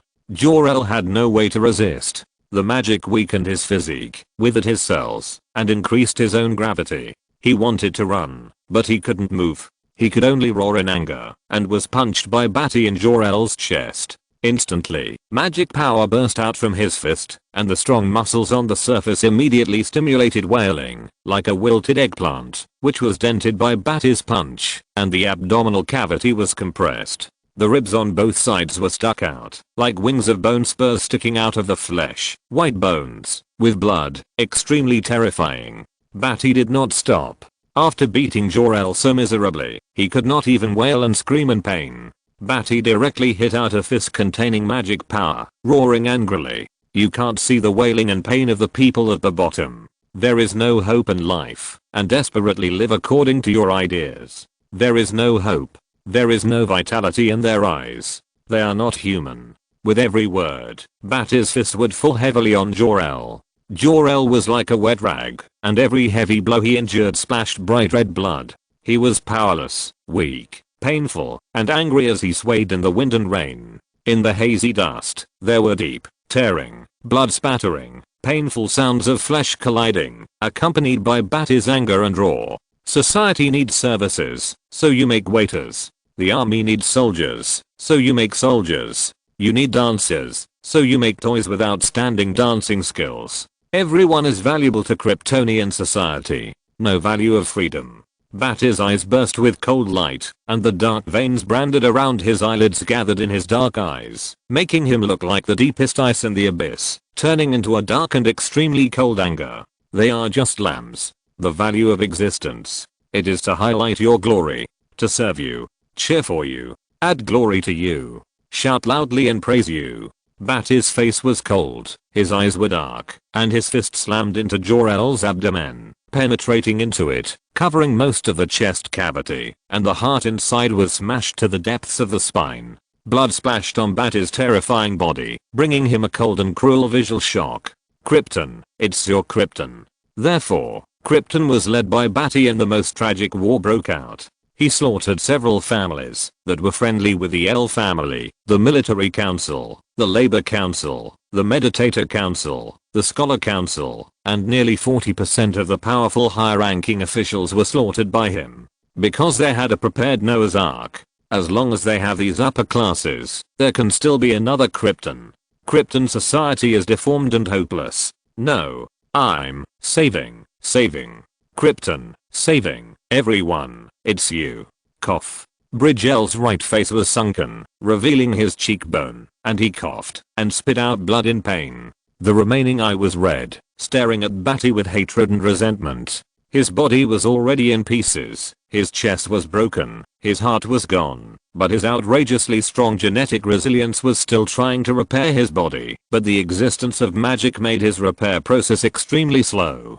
Badi's cold light was terrifying, his dark black eyes were focused, and a deep and terrifying coldness burst out from the focus. Bang! His fist hit Jor-El's tough spine fiercely, and the flesh and blood on his dog's body splattered like a burst of gunfire. The entire abdominal cavity could already see the white bones of the spine. The flesh and blood in the abdomen had disappeared, and pieces of it splattered in all directions. He endured a huge and unparalleled impact. His flesh and blood flew, and blood splattered. His whole body was hit by Badi, and flew into the sky, groaning in the dark night sky. Blood spilled in the night, and the tragic wailing drew a miserable shadow in the night sky, and flew towards the Kent family's house. Save. The stolen code of life is in your son's body. Chapter 185 Why? Smallville, Kansas. Kent House. The disappearance of the sunset brought darkness to the world. In the evenings of Kansas, the stars are always shining brightly, and the sky is clear. Even when it is covered with dark clouds, it does not bring the Kent couple an extremely heavy and depressing feeling of sedimentation as today. It seems that the darkness has turned into the sky and covered the earth. The unspeakable depression in their hearts shrouded their hearts. Jonathan hugged his wife and let Martha's head lean on his shoulder tightly, comforting his wife with his actions. He looked into the distance. The huge, Terrifying, deafening sound stopped again. His eyes were heavy, and he didn't want to hear this sound again. He didn't want to feel the earth wailing, the sand jumping up, and trembling in fear. It was a feeling of powerlessness, as if facing the random trampling of giants. The collapse of the mountains and the cracks of the earth made the weak human beings tremble with fear. He could only hold Martha's arms tightly and give her a little comfort. Martha leaned close to Jonathan's body, feeling the warmth brought by his body, and a sense of security rose in her heart. She held the swaddling clothes in her arms, and a look of care flashed across her face as she glanced at Clark. Clark seemed to be tired, and was sleeping with slow breathing. His little face was full of tenderness, which always made people want to kiss him. Martha's face was tense, but she couldn't help but smile slightly when she saw Clark so cute, and she relaxed a lot. Suddenly, Jonathan tightened his arms around Martha and quickly pulled Martha back. Martha was stunned for a moment and passively backed away while holding Clark. She didn't have time to ask why. In the dark sky, there was a shrill wailing figure, which was thrown towards them in a parabola. This was extremely obvious in the night sky. The figure that would not have fallen in the first place was even farther away from them. They were shocked to see a werewolf figure falling from the sky to a few dozen meters away from them, falling heavily, splashing dust and dirt, and bloodstains splattering and spreading. It was vaguely visible that the dog's face on the right side of the sunken side was groaning weakly. The body was extremely miserable. The abdominal cavity was broken, and the spine was vaguely visible. The internal organs seemed to be struggling to grow granulation tissue to recover. The blood immediately infected the earth, and the bloody smell continued to spread, piercing the noses of Jonathan and Martha. In the dark night, this scene was particularly stimulating to their vision, making them instantly terrified and frightened. Martha was startled and held the swaddling clothes tightly. This was a werewolf, the kind of werewolf that was said to be a mortal enemy of vampires. It had a human body and a wolf head. This werewolf was beaten extremely miserably, with a broken body, a white spine, groaning, and blood flowing. People couldn't help but think that it was in the battle with its mortal enemy vampires, and was injured so badly that it fell in front of them. Jonathan's breathing stagnated, and he looked at the werewolf with a nervous look in his eyes. When he saw that the werewolf seemed to be too seriously injured and unable to move, he relaxed a little. He let go of Martha's hand and stepped forward. "Jonathan." Martha called nervously behind him, looking at him nervously. "It's okay." Jonathan turned his head and nodded to Martha, asking her to stay where she was and not move. Martha tightened her face and responded with a worried HMM. Jonathan turned his head and stared at the werewolf with a flash of suspicion. He always felt that this wolf head was a little familiar. He stepped carefully on the mud, nervous, and walked forward step by step with breath held. "Let's go. Take Clark. Let's go." Joel fell to the ground, his broken and sharp nails deeply inserted into the mud, and raised his weak dog head from the ground, groaning in pain, and vomiting a lot of blood. He had no ability to resist. Krypton's physique was completely slaughtered in front of Badi's magic body. Compared with Badi's clone, the power of the gene collapse was more severe and destructive, inhibiting his repair ability and weakening his cell ability. Jonathan's eyes condensed, his breathing stagnated, and he was stunned for a moment. His eyes flashed with disbelief. He saw the thin red rope under the neck, covered by hair, when the werewolf raised his head. This was Krypton, who came to their house with Clark. He spent a lot of time with Krypton, and knew that it had such a red rope under the hair on its neck. "Krypton, is it you?" Jonathan asked in surprise, looking at its body lying on the ground with shocked eyes. The body was broken, and the thick bloody blood infected the ground. It lay on the ground, breathing deeply, and groaning weakly. Seeing this kind of heroic injury, Jonathan's heart was beating wildly, and his breathing was tightened. Jor-El's mouth was mixed with broken teeth, and he took a deep breath in a vague way. The remaining eye looked at Jonathan miserably. This was enough for Jonathan to be sure that this was little Krypton. He didn't know what he was fighting with, and he became so miserable now. "Little Krypton, it's you."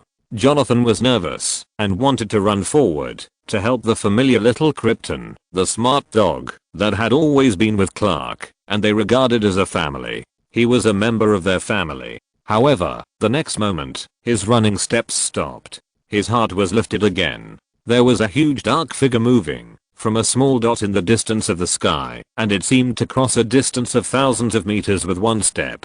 The huge body seemed to be like a light swallow, with a step as fast as flying, but it had an extremely terrifying huge body. It looked like a mountain was jumping and moving lightly, which was extremely terrifying. Along with the huge figure came a rumbling voice that echoed in Jonathan's ears. The voice was sonorous, deep, hard, and filled with cold anger. You know, the people in the Kryptonian Council will never listen to you. You've always known that. I've known it from the beginning. That's why I took the code of life away early. Badi's huge body was 5 meters tall, and his dark eyes looked down at the ground coldly. The remaining wolf body instantly became a wounded lamb, and it didn't even have the chance to wail and lick its wounds in front of him. Jonathan swallowed nervously, his heart beating rapidly, his legs were sore from the bone marrow, his body was trembling, and he was sweating. Badi's appearance gave him a particularly strong impact. The 5-meter tall body, with two short and thick legs like elephant legs, supported a huge muscular inverted triangle upper body.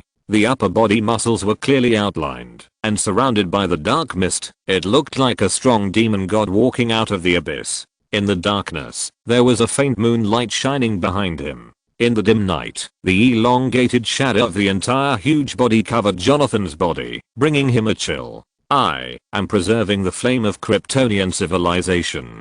The one-eyed venom on Jor-El's face stared at Badi with hatred, growling deeply from his throat. He always knew that Badi needed the codex of life. Badi's face was indifferent, and his dark pupils looked down at him coldly, and his words were icy cold. Then why not give it to Hale, me, or Zod? Chapter 186. Personally. Why? Of course, it was for his own selfish desires. For the glory of the L family. Just like the logo on his chest, it represents hope. Only the L family is the only hope of Krypton. He once went bankrupt, almost dissipating the L family's property, constantly wandering around the upper council and the family, trying his best to persuade them to face this dilemma together with him, and let them provide him with everything to study and solve the problem of the core of the earth. But what happened? He predicted that Krypton was about to be destroyed, but his theory was not accepted by everyone. The Science Council disdained his speculation and thought he was misleading people. Some friendly families were willing to believe him, secretly making preparations for spacecraft. Some bad families sneered and accused him of being arrogant and spreading the doomsday theory, and he was almost imprisoned. At that time, Jor-El, as a member of the Krypton Science Council, experienced many difficulties and doubts, but still did not gain their trust. This division was condensed by the superiors and various parliaments. They looked at him like a clown, sneered, and doubted him. His theories and speculations were not valid and were not accepted. During that period, he had experienced a lot of criticism. But he did not have the iron blood of General Zod and Badi, who wanted to kill all these stupid parliament members, take control of Krypton himself, and save Krypton. Because he was also a beneficiary of these upper classes, and a member of them, the people of Krypton could hardly see that they had no expectations and hopes for life. So when Badi raised the flag and rioted, he angrily accused Badi of consuming Krypton's life for his own selfish desires, and accused him of being a sinner of Krypton. He never thought that secretly stealing the code of life and introducing it into his son's body was also an act of betrayal of Krypton. His behavior was even worse. If it is really for the continuation of Krypton, it would be better to introduce the code of life into Badi or Zod, or even into Hale's body, or even into his own body, than into a child's body. He always believed that his son was kind and would be able to maintain the glory of the L family and continue the glory of Krypton in the future. He never thought that a baby could have any ideas. What family glory? After being adopted by Earthlings, growing up on Earth, accepting the culture of Earthlings, and being influenced by the spirit on Earth, he still wanted to maintain the glory of the L family and continue the glory of Krypton. What kind of weird self-confidence is it? To believe that a baby, inheriting the glory of the L family, can become a god on Earth, transform the Earth, and continue Krypton. In fact, his son, Superman, did not continue the glory of Krypton, but became the patron saint of Earthlings, using the S on his chest as his own glory and the glory of S on Earth. Even in other parallel universes, some supermen became the biggest villains and ruled the earth. But in that case, he never thought about reviving the glory of Krypton. This is extremely ironic. His son, whom he had placed his trust in, did not follow his ideas at all. Jor-El was the biggest sinner on Krypton, the sinner who truly destroyed Krypton. The code of life, whether it was given to Badi, Zod, or even Hale, who loved Krypton more than anyone else, would restore Krypton. No matter how they used it, they would restore Krypton's glory. At least, Krypton would still exist. There would be more Kryptonian blood in Jor-El's hands. After it was transmitted into Superman's body, he would only be a Superman without the obsession of restoring Krypton.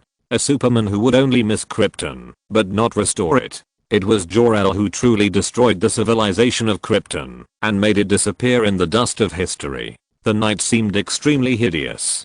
And a quiet struggle. There was no wind, but there was a hot air, steaming a few people. Jor-El had no way to refute. His body was lying on the ground, with large patches of blood deep into the brown soil, which made the soil dark, scarlet, and exuded a bloody smell. His abdominal cavity was broken, and the spine with white bones could be vaguely seen inside. The bright red internal organs were wriggling and growing granulations. He was panting heavily, his mouth was mixed with teeth, and he kept coughing up blood. The broken internal organs made it difficult for him to breathe.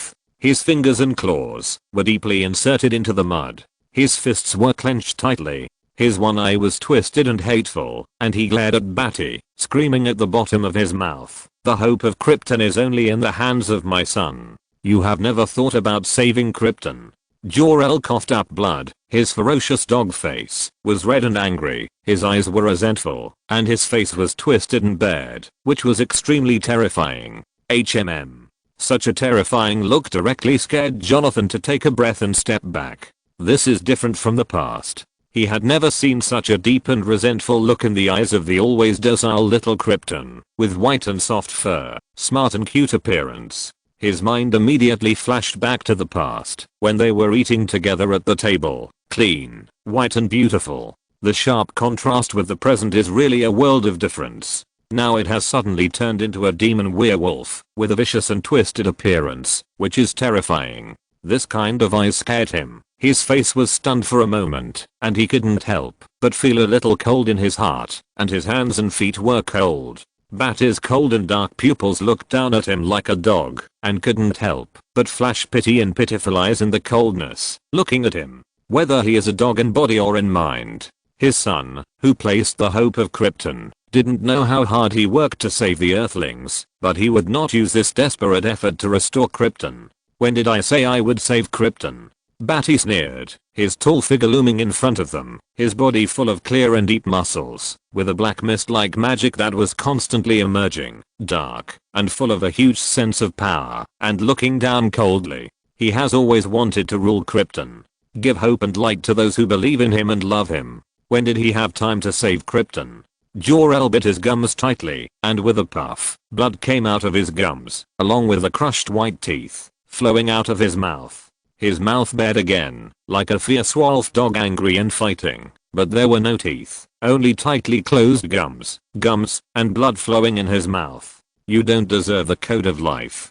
Jor-El bared his mouth, which was mixed with blood and tooth fragments, and barked viciously, and his glaring resentful eyes suddenly revealed a stern hope, and he roared in the direction of Martha. Leave here, go to a new place, and take care of Carla for me. He was grief-stricken, and yelled at Martha, his eyes bursting with capillaries, tears and blood flowing. He wailed and lay on the ground, about to see his son off. He no longer had the ability to protect his son again. This was the final practice. Live on, Carl. I don't want you to return to Krypton. As long as you live. He finished speaking. The baby in the cradle suddenly lit up slightly. In the dark night, this little light was very dazzling, as if the light had descended on this baby. Martha looked down at Clark in astonishment. He was still sleeping, but there was a dazzling light piercing out. It pierced the entire nearby darkness brightly. This is like the Son of Light. However, Badi was like a ruthless demon god, unmoved by Jor-El's actions. His huge body was like a demon mountain, and the demon looked down from above, breaking all his fantasies. You killed the person who loved your son with your own hands. Chapter 187. Everything is calculated. Are there any enemies? I don't feel it. If the enemy wants to save him, the wormhole that is being opened is the most suitable connection point. Really? Badi said in his heart. He has been using telepathy to connect with Raven since the beginning of the battle. He let Raven ambush around Clark and control a large magic field. Once trapped in this field, it will be like entering a swamp and being stuck in the mud. Even with the speed of the Flash, there is no way to escape from his hands. Before coming, the Flash, Green Lantern, Batman, Cyborg, almost all the members of the Justice League that can be known today have disappeared inexplicably. Badi once suspected that it was the Flash of the future who ran over and wanted to save all the members of the Justice League, but he could not find any traces and there was no evidence to show that it was the Flash. He just vaguely felt that this might be a person who knew the future and was saving the members of the Justice League. He simply used Clark as bait to guide him out to save people. Because whether he lured him or not, this person behind the scenes would secretly save Superman. Simply, he was in control of the best situation. As long as he knew who he was, then, with Badi's knowledge, he would have enough to set up any targeted settings. Therefore, Badi and Jor-El had a lot of conversations, and there were many times when he could make others think that there was enough time to rescue Clark. Obviously, that guy seemed not to believe it. With Raven's current power, it can be said that no one on the entire Earth can compete with her magic power. Even she didn't feel the breath of the enemy, which meant that there really was no enemy. Is that person not as good as Raven? And he can't save Superman from this moment, so he didn't show up. Then, did he give up Superman? From the side, he is also afraid of Raven and his own power. Question mark? Badi pondered in his heart. This is already the best time to save Clark, but still no one showed up. This made Badi suspicious. Is he wrong? And once Clark falls into his hands, Clark will lose his life immediately. This is a sure thing. There will be no change. So, what are you waiting for? Those who want to save the members of the Justice League. Badi instantly gave orders to Raven through telepathy. It's been delayed long enough. Cut off the wormhole. Before he found the Raven and the magic power, he had already speculated and prepared various ways to stop Jor-El from escaping. So at this moment, Jor-El's wailing was useless. The sky was dark and gloomy, with thick dark clouds moving heavily. The earth was dim and dark, and the cornfield was in ruins. It was in a mess in the darkness. The moon struggled to shine a little moonlight through the clouds. That ray of moonlight seemed to be reflecting the baby who was shining in the darkness on the ground. Martha held Clark with her eyes slightly narrowed. The strong light stung her eyes with tears. She squinted at the swaddling clothes in her hands, and the baby was still sleeping. The light from Clark gradually became stronger and stronger, reflecting the light around here. Together with the air around Martha, it began to bend and twist. The space bent and gathered on Clark, twisting strangely like the reaction of mixing watercolors. The gravitational field focused and began to tear apart.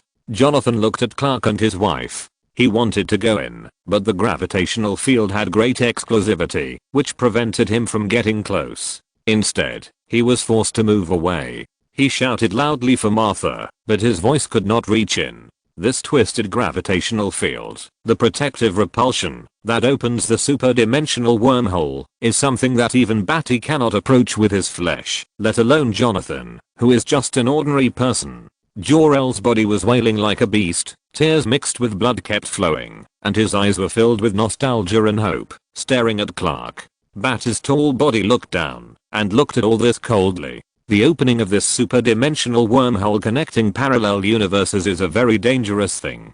This requires a black hole level twisting force, a gravitational field, extremely precise coordinates, a quantized connection of time and space, and a vibration frequency that matches other universes in order to be able to twist out the correct position in the curvature of this universe and shuttle through it. In fact, this is an extremely dangerous thing. Badi's interference only needs to distort the direction of gravity. Distorting the direction and interfering with the gravitational field is enough to close the wormhole and prevent it from opening according to the original trajectory. I have set up interference settings nearby. Badi suddenly said, secretly using telepathy to remind Raven to be alert. There is a 99% chance that your wormhole will be interfered with and fail, and the woman holding your son will be torn to pieces because of this. Your son will survive because of the protection of the settings itself. Even so, do you want to continue to open the wormhole? Badi's eyes were dark and unfocused. The shadow of his tall body was long and huge, covering Jor-El and Jonathan, like a demon king, ruthlessly dominating this moment. Now, you can still choose to close the wormhole. Badi said, his voice was already ruthless, without any emotion. Jor-El's broken dog body trembled, his claws dug deep into the mud, his clenched fists turned white, and he trembled violently, and he bowed his head deeply to the ground, his pupils flashing with pain, looking down at the ground. He didn't speak, only painful silence. Even if the chance was 0.1%, he knew how low the chance was, and it was worth sacrificing one person to save his son. Because that was his son. Jonathan's head suddenly exploded, his mind went blank, and he couldn't think straight. He watched his wife holding Clark and his child in that twisted space. Martha, get out of there. Get out of there. Jonathan's face suddenly became crazy, and he screamed in fear. However, Martha, who was inside, could no longer see the outside. Gravity distorted her vision, like a whirlpool, twisting and mixing the wooden house, Badi, Jonathan, and Jor-El together, stretching and twisting, like a whirlpool. Little Krypton. Stop, stop, Martha is in there. Martha is in there. You are our family. Don't do this. We adopted your son, little Krypton. I beg you, stop. You can't do this. Martha is in there. Jonathan was like crazy, impatient, and crazy, kneeling on the ground, begging Jor-El. They took in the baby. They took in little Krypton. They made them their family. Why don't you do something for them? Jor-El bowed his head deeply, trembling, closing his eyes in pain, blood and tears oozing from the corners of his eyes. This world. There are no miracles. Just see who has calculated more deeply. Chapter 188. When gods fight, mortals suffer. The night was dark, the moonlight was sparse, and it was hidden through the clouds, with a desolate and cold moonlight. In the distance, the earth was desolate due to the battle, with huge pits and rocks everywhere. The sight extended from the sonic boom trajectory on the ground, the cornfields torn to both sides and turned outward, like a torn battle road, all the way to the house of the owner of the Kent farm. In front of the house, Badi's tall figure was entrenched, standing here, with dark mist floating around his body. Under the slight moonlight, he exuded a terrifying feeling, like a cold and ruthless demon of fear. His face was like a rock sculpture, with a hard outline that could support the starry sky. His eyes were already ruthless, staring at Jor-El. He gave Jor-El a chance to choose. Was it to sacrifice Martha, who loved his son deeply, or let his son, who had almost no chance of escaping from here, still let Martha die? Jor-El lowered his head in mourning and closed his eyes. His eyes were sore and painful, blood and tears oozed from the corners of his eyes, and his dog face was in grief and pain. This was a resolute choice, a painful choice without any doubt. Jonathan knelt in front of him, begging him to stop opening the extra-dimensional wormhole. He and his wife did nothing wrong. They should not be treated like this. They adopted Clark and treated him like their own son. They also adopted Krypton and made them their own family. But why did he want his wife to leave him and put his wife in such danger and death? This shouldn't be. He and Martha are both good people. But why did they fall to such a point? But the space twisted, and the darkness seemed to form a vortex, twisting and vibrating to make a sound. The white light was bright, covering Martha and Clark. The white color was the superluminal particles, which were spinning violently, bringing out white light, just like the legend that the Son of God carried by the Virgin Mary came to the world, as brilliant and dazzling as it was. On the outer layer, there is a twisted gravitational field and a repulsive field. Badi stood silently. In the darkness, his huge body turned into a dark mountain surrounded by black fog, quietly looking down at the development of things. He looked at Jor-El's silence, with tears and blood in the corners of his eyes, but he didn't say a word, and had no intention of stopping the opening of the wormhole. Jonathan begged bitterly, kneeling in front of him, begging him to stop, and let his wife live. This powerless pleading eventually led to Jonathan's madness. His face was surging with hideous blue veins, and bloodshot eyes were spreading up. With his bare eyes, he kept pounding the ground with his fists, splashing the soil, and kept shouting why. Why did he let his wife die? He lowered his head, pounded the ground with his fists, and bleed, and tears kept dripping. Why do you do this to us? Jonathan roared. His eyes were bloodshot, blue veins crawled up his face, angry and sad. He stared at Jor-El in anger and madness, roaring at the top of his lungs. He was crazy, and couldn't believe that Krypton would treat him and Martha like this. They adopted Clark. They adopted Krypton. They treated them like family, and loved them with all their heart. However, what they got in return was the cruelty of Krypton, Clark's biological father. He was unwilling to stop the wormhole, and tore Martha's body to death. All this is caused by him. Jor-El lowered his head, and opened his eyes. His eyes were covered with blood, a layer of red vision, and he stared at Badi with twisted resentment. All this was caused by Badi. From Krypton to now, he thought. Badi looked at him mercilessly. The cold black fog surrounded his huge, suffocating body, high above, looking down without any emotion. He didn't speak. His face was cold and rocky, because he had said enough, and vented enough emotions. He never thought that he was kind, nor did he put on the cloak of glorious justice in his heart. He had always been able to see himself clearly. He was evil, a demon. In Badi's heart, a feeling of disgust and nausea suddenly arose. People like Jor-El were really disgusting and extremely disgusting. He no longer wanted to have any communication with him. At this moment, no enemy he had planned for appeared. That meant it was over. Kai. The distortion of space seemed to have a sound coming out. The extreme distortion hissed in the hearts of several people. It was even more uncomfortable than the chirping sound of scratching glass, so uncomfortable that they wanted to vomit blood.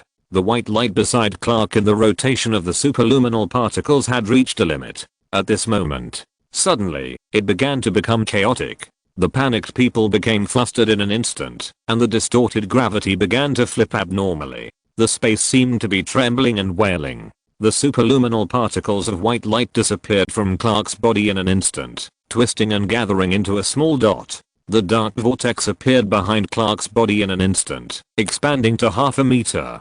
The darkness inside was deep and dark, without a trace of light. It only appeared for a moment. Boom. The vortex seemed to explode, blasting the nearby gravitational field, creating a powerful white explosion wave circle, radiating and spreading around. The vortex disappeared here again in an instant. At the moment the vortex disappeared, Martha's body was directly swallowed up. Clark, who was in the swaddling clothes, fell to the ground, still sleeping soundly. Accompanying him were Martha's limbs and dazed head, which fell beside the swaddling clothes. Failed. Jonathan was blown over several times by the strong wind. He got up from the ground with disheveled hair and face, and saw Martha's head. His head bust, and was hit blankly. He crawled on all fours, his eyes were blank, crawling in the mud, kneeling in front of Martha's head, holding her head, wailing in pain, and crying. Jor-El's eyes were unbelievable. Failed. This means that his son. His twisted dog face twitched, wrinkling with terrifying blue veins. His eyes were bloodshot with anger and hatred, and he roared an unwilling voice from the depths of his throat. He propped himself up from the ground, wanting to fight Badi for the last time. However, Badi's tall body surrounded by dark mist appeared behind him like a mountain. Badi's dark eyes were focused, containing the anger in his heart. His big hand was shrouded in mist, and the dark magic power was huge, covering Jor-El's dog body, and he pressed the crazy him to the ground. In an instant, Jor-El was left with only a crazy struggle. The huge magic power eroded his body, and weakened his cells. Badi raised his right hand high, and the dark magic mist, almost condensed into a substance, covered his fist. His dark eyes were focused, flashing with anger, and punched Jor-El's twisted dog face with one punch after another. Bang, I told you that there is no hope for the civilians of Krypton. Bang, I told you that you can't save Krypton. Bang, I told you that your son, if he can't escape from here, Martha will die. Bang. After the third punch, Jor-El's twisted dog face had been punched through the head by Badi, with white brain and blood splattering everywhere, and the defeated dog body twitched at Badi's feet. Jor-El, dead. Badi's face was cold and stern, and his dark eyes were ruthless. His huge body took a step and walked towards Jonathan step by step. The huge shadow was shrouded in Jonathan's grief, wailing and painful crying. Badi paused, and his big hand reached directly to his side, grabbed the swaddling clothes, and held it in his hand. His face was expressionless, and his face was cold and sculpted with lines. He turned his body, and his huge body, even turning around, brought a strong wind, blowing on Jonathan's painful and crying face. At this time, the gloomy cloud suddenly opened up, revealing the bright moonlight inside.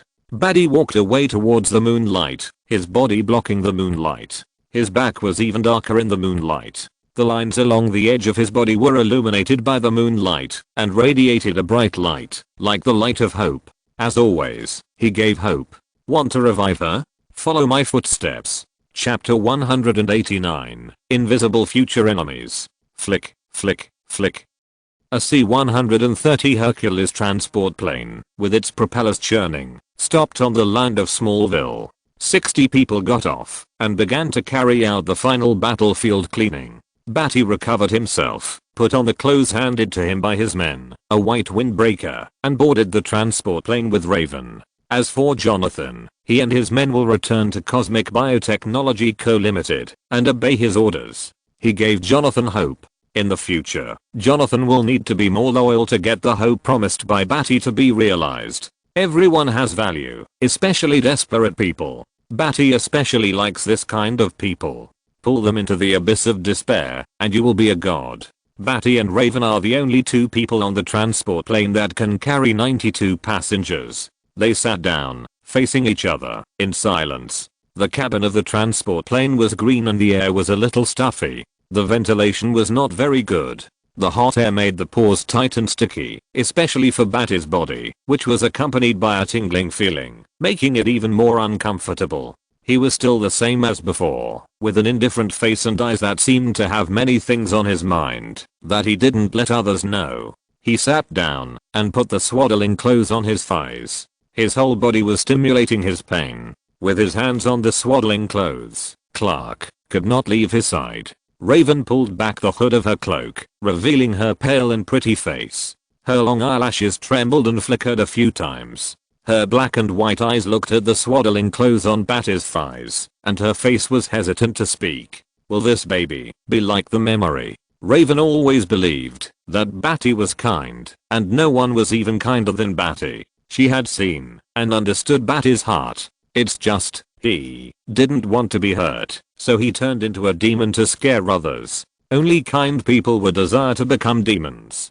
Raven had a complex and indescribable feeling in her heart, with reluctance, bitterness, regret, and deep love. She lowered her eyes and looked at the cabin floor, which had rows of holes for fastening military supplies, holes for fastening devices, and a large number of nylon ropes and hooks in the fixing grooves of the bulkhead, which could quickly secure all military supplies for transportation. She didn't know, and at this moment, she wouldn't want to know these. She was a little overwhelmed in her heart. She hoped that Badi would not hurt anyone, and she also hoped that Badi would not add more pain to herself, and she hoped that Badi would smile. Badi, in fact, was sunshine, hope, light, and warmth. Raven's pale face was reluctant, her eyes trembled, and her strange dark purple lips were pursed.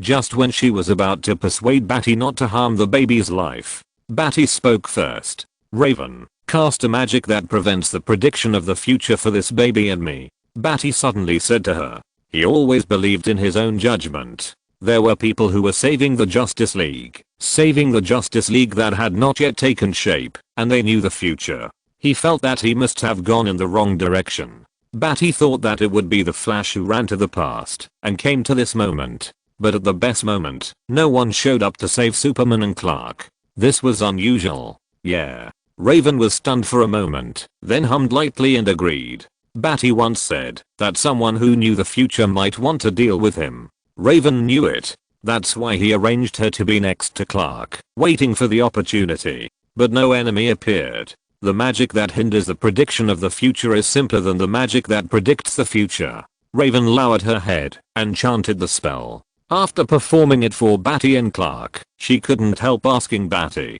"Badi, this child, will you kill him?" Raven looked at Badi with reluctance, and there was even a trace of desire in his eyes. Badi was not cruel enough to hurt a child. Badi's eyes flashed with surprise, and he knew it in an instant. Raven and him will probably go their separate ways. This child is doomed to die. Raven is too kind, and must not want to do such a thing. Kind people always overthink that their kindness is right. They often do things that are more emotional than rational. They may even do things that may save Clark. At this moment, Badi realized that Raven's kindness was what he really had to guard against. Immediately, Badi looked at him with a gentle and indifferent look and smiled helplessly. For a moment, the cabin seemed to be less dull and stuffy because of Badi's smile, but warm and sunny. How could that be? "Who do you think I am?" Badi shook his head helplessly. "Who do you think I am? I'm probably a devil." Raven let go with a heavy stone in her heart and breathed a sigh of relief.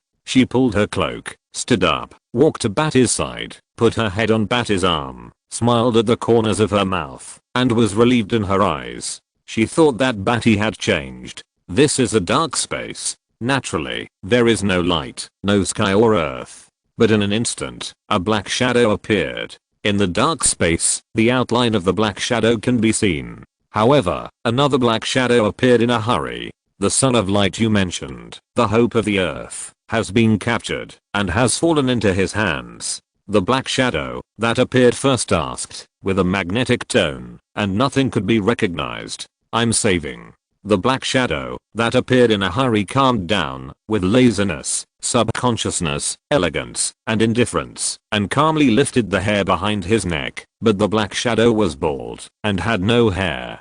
He froze his action, and put his hand down again. The same voice was magnetic, and could not be recognized. "I know, I'm just curious about how to save them. You used cheap methods to get Barry Allen, Hal Jordan, Victor Stone, and me out of his sight. Now, it seems that there is no chance to save the so-called hope of the earth. Still, Clark has a nano and extra-dimensional wormhole device set up by his father in his body. This device can accommodate Jor-El's consciousness, and naturally Clark's consciousness. His body will die, and be reborn again. Well, I can't sense Clark's fate. Did you guess that no one showed up to save Clark, and felt something? I don't think highly of you. You rely too much on the so-called foresight of the future. And you also said that you can't predict the future of Bamulodi, and the people he comes into contact with will also affect your foresight to a certain extent. I can't predict him himself, but other people can still vaguely predict it. Combined with each other, we can know his behavior. Now we can still make limited predictions. Raven will kill Clark because of Bamulodi, which will cause a rift between the two. As long as I have a short time and get Clark's body, it will be enough. Maybe we can even pull Raven to our side. So, this doesn't require me at all? No, this is all I can do. Therefore, the future needs your wisdom. I awakened your future memories for you, Kit. You still need to experience and truly change into the future Dark Knight to fight against this cruel king. Do you still want me to go through the Assassin's League again? No, that place will soon be out of my prediction, and will become Bamulodi's underground intelligence station. You go to Africa, integrate your future memories in Africa, and become a real Dark Knight. Africa? There is a man there who has also been influenced and changed by Bamulodi. Before, I have always been able to predict his future. He has been dedicated to killing Bamulodi all his life. He has extreme hatred and understanding for him. You have been trained on that battlefield and become the Dark Knight. I cannot predict his ending, but he is the best candidate to target Bamulodi. The voice gradually stopped, and the two figures gradually faded, merged into one, and disappeared in this dark space. If you're listening to this novel on a channel other than Fanfic World, it means they downloaded and uploaded it without effort. We cordially invite you to visit our channel, Mundo Fanfic Novelos. There you'll find the original version of this story, and you can explore many other novels of various genres. We're waiting for you to immerse yourself in a world of incredible novels. Chapter 190. The Code of Life is in hand. The straight line distance from Kansas to Metropolis is about 1,800 kilometers. The maximum flight speed of the C-130 Hercules transport aircraft is 620 km per hour, so it only took 3.5 hours for Badi and Raven to return to Metropolis. Now, it was only 11 o'clock in the evening, and Metropolis was in a bustling night with bright lights, colorful lights, and flowing lights. The headlights of the cars gathered into a long river of stars, flashing a beautiful scene in the city. The transport plane stirred up strong airflows, and the strong and dazzling aircraft lights pierced through the dark curtain. On an uninhabited suburban road, the sound of the huge engine of the transport plane was noisy, stirring up the airflow, suppressing the rustling sound nearby, and stopped here. After Badi and Raven got off the plane, the transport plane took off and left from the night sky. A black SUV, which had been waiting for a long time, picked up Badi and Raven. On the dark road in the suburbs, the headlights of the car pierced through the dark environment like a bayonet, reflecting the lonely road. All the way was safe. They returned to the laboratory of Cosmic Biotechnology Co. Limited. When Badi finally stepped into the door of Cosmic Biotechnology Co. Limited, the shiny marble floor and the bright wall shone, and a needle-like pain rose from the soles of his feet. In his heart, he was really relieved. The whole way was safe. Since this journey was really safe, then the code of life was really sure, and there was not much that could hinder him. He let Raven rest first, and he went straight down to the second floor, and began to extract the code of life. Raven did not doubt him. Badi did not promise the baby's life to survive, but from what Badi said to her, she naturally thought that Badi would not harm the baby's life. She believed in Badi. Second floor. The white soft rubber on the ground cushioned Badi's feet, bringing a slight, less painful stinging sensation. But he had no time to feel this comfortable feeling. His footsteps, stepping on the white soft rubber ground, were bigger and faster with each step. The heat in his heart finally burned up. His breathing was a little bit rapid, his heart beat 10% faster than usual, and his eyes suppressed the surging excitement. His face had clear contours, a straight nose, a wide forehead, and his eyes calmed the excitement inside. His thin and ruthless lips were tightly pursed, and his cheeks were slightly swollen, which made him look tougher and more beautiful like a rock sculpture. He had broad shoulders and a broad back, was slender and majestic, and could stand tall. The body under the white windbreaker stimulated goosebumps, mixed with stinging pain, like needles piercing his skin from his body. He was hot in his heart, but his face was cold and calm on the surface. His feet split the cold fog like a knife and axe, and walked. He stepped into an operating room that had been prepared. From the beginning, when he acquired this laboratory building and moved in, he had already started preparing for all of this. Extract everything from the life code. The life code is the gene bank of the entire Krypton, a record bank of all Kryptonian genes. Simply integrating it into cells is enough to give Kryptonians unlimited potential for growth. Note that this is just like storage. It is integrated into cells, not into genes. It blends with all its own genes to form a new genetic information gene sequence and becomes the owner of all the genes of the life code. In that case, there is no way to extract it again from the genetic level, and it can only be used for a search. This is just preserved in the cells, becoming a little bit of potential stimulation in the future, so sometimes Superman can even fight with Kryptonians to the death, and the fight is fierce, just because the life code is stored in his body, not blended with his genes to become one. That kind of integration, Badi had a deep guess. This may be the kind of infinitely evolving doomsday body. The genes of every Kryptonian are slightly different. Even though the people created by Krypton have the same talents, their temperaments, personalities, and acquired talents are all different.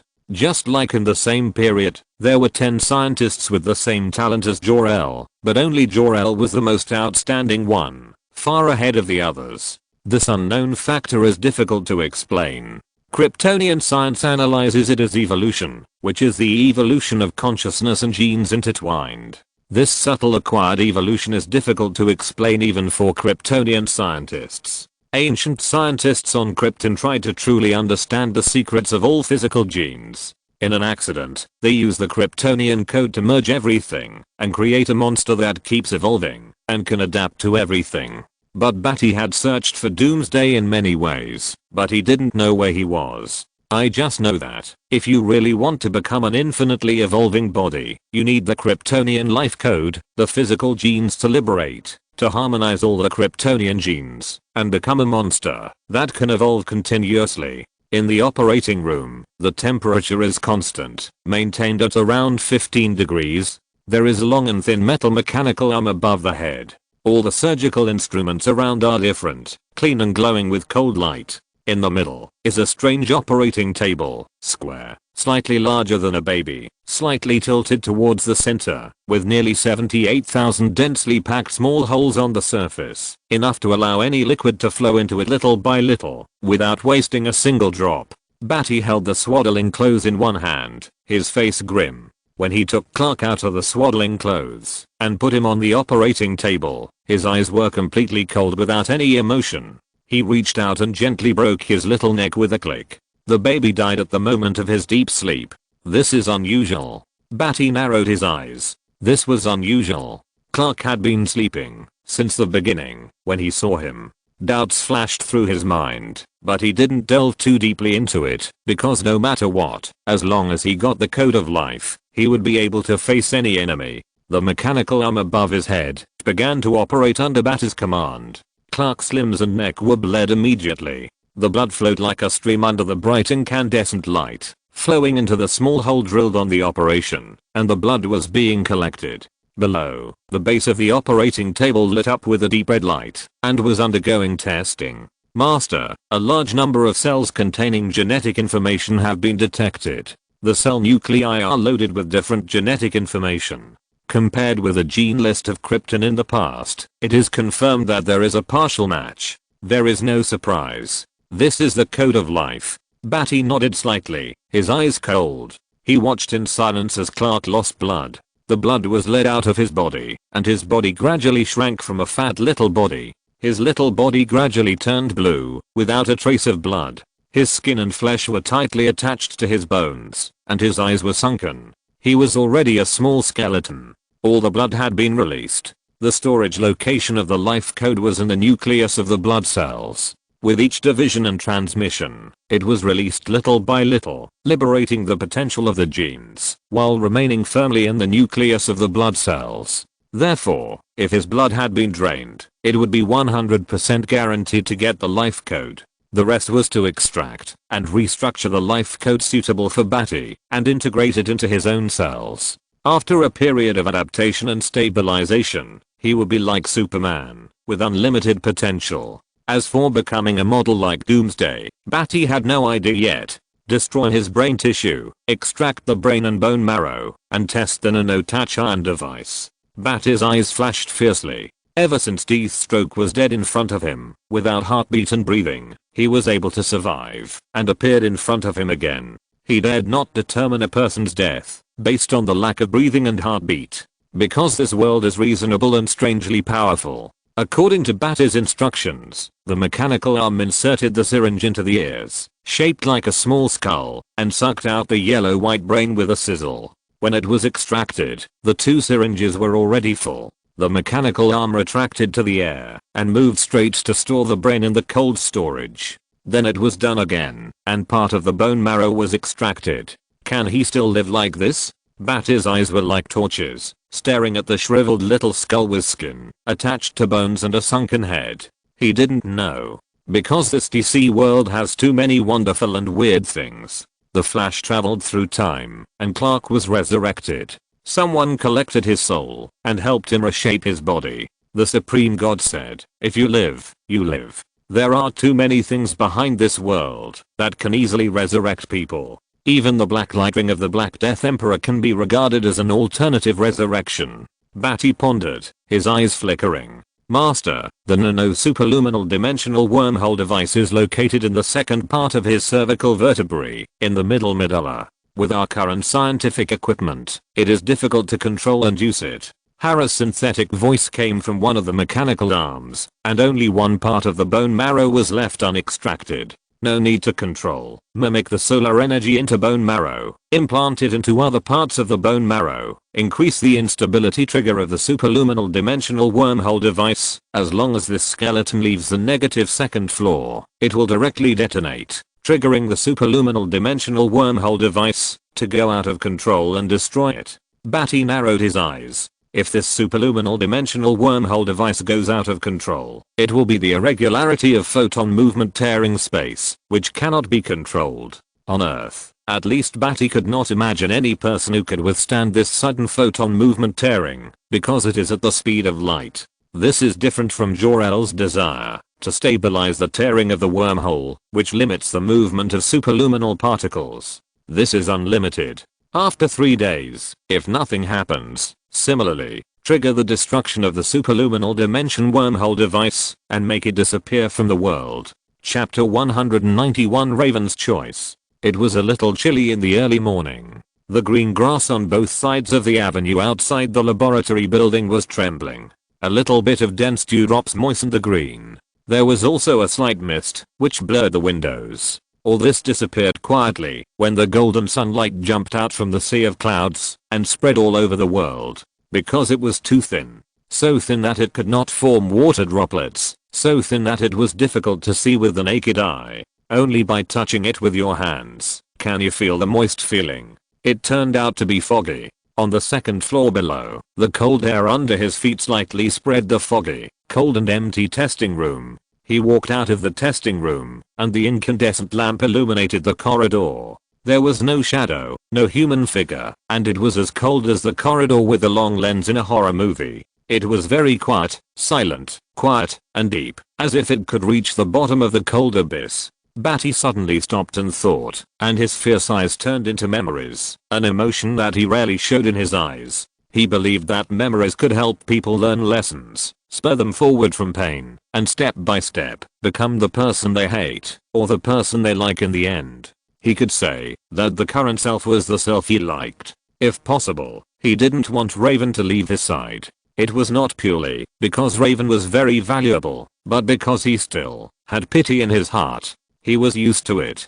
He had a painful past and suffered the pain of suffocation because his father's projection killed his family and he killed someone else. That's why they were attracted to each other, and Raven was by his side. It was not until this time that he felt that this half-demon girl was actually stupid and good by his side, and she loved him. But unfortunately, perhaps, it was time to go their separate ways. It was hard to imagine how many women he had hurt. On the road to becoming the self he liked, he could not avoid hurting all kinds of people who loved him deeply. All kinds of differences, impossible to reconcile, difficult to reconcile. What I need is not this kind of kindness. Badi's face was indifferent, and his eyes froze for a moment, as if he had lost his soul, and also had a moment he didn't want to face. But with just a blink of an eye, he gently pulled the lapels of his white windbreaker on both sides of his chest, making the windbreaker more close-fitting and more prominent in the cold corridor. He was lonely, existing in the infinitely cold long corridor, carrying the pain in his heart, bearing all the pain. He never showed any pain on his face or expression. He tilted his head and glanced at the small skeleton behind the glass wall in the glass sterile cabinet, like a mummy in a museum. He sneered and walked away. The relationship with Raven needs to be resolved. No matter what, it can't be avoided. Clark died at Badi's hands. Of course, Badi didn't know that Clark's real consciousness was already in the superluminal dimensional wormhole device. This was Jor-El's last resort to save his son. Of course, Badi would not let go of any hair or hair scraps about Clark. He also unexpectedly planned to explode Clark's consciousness. Badi went straight up to the underground floor and entered the elevator.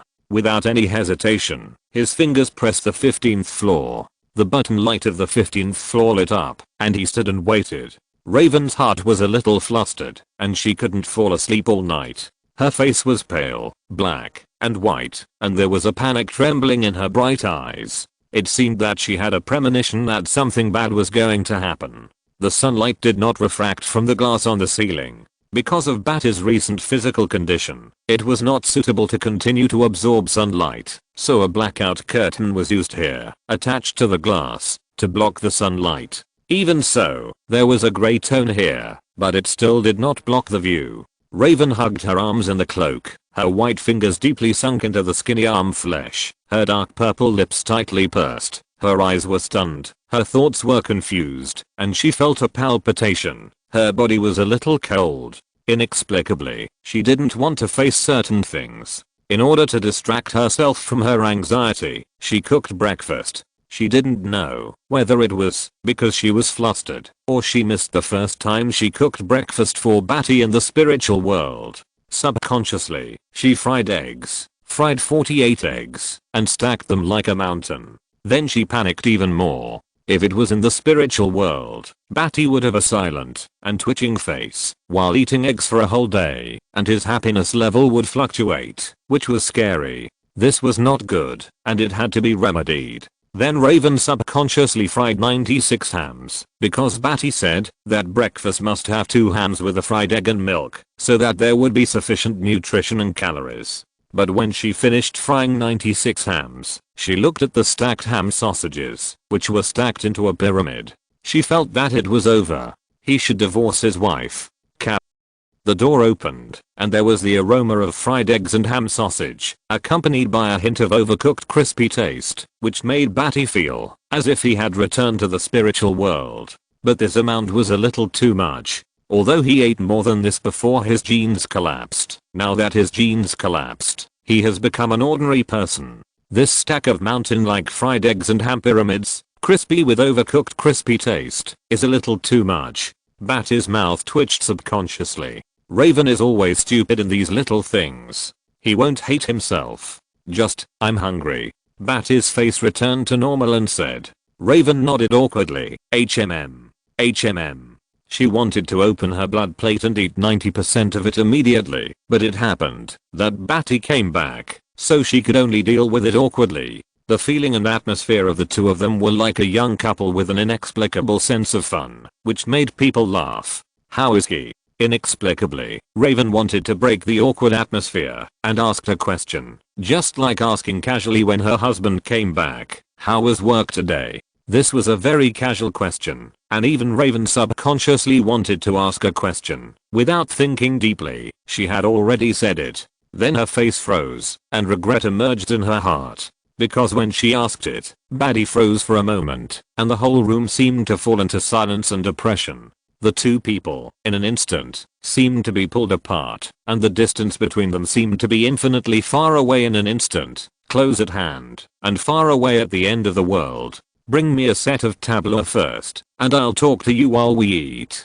Badi smiled slightly and said, then took off his white windbreaker, hung it on the wooden hanger on the side of the chair, and sat down at the dining table. This is the last breakfast. Raven responded, lowered her eyes, took out a set of tabla, and placed it next to Badi's hand. She also sat next to Badi. At this moment, looking closely at Badi's profile, the outline is hard, tough, beautiful, and sunny, but under this tough appearance, how much pain has he endured, and how much pain he has given himself. Why didn't he want to stop and appreciate the scenery around him, and smile the most sunny smile, so that his heart can no longer bear the pain that he does not regard as pain?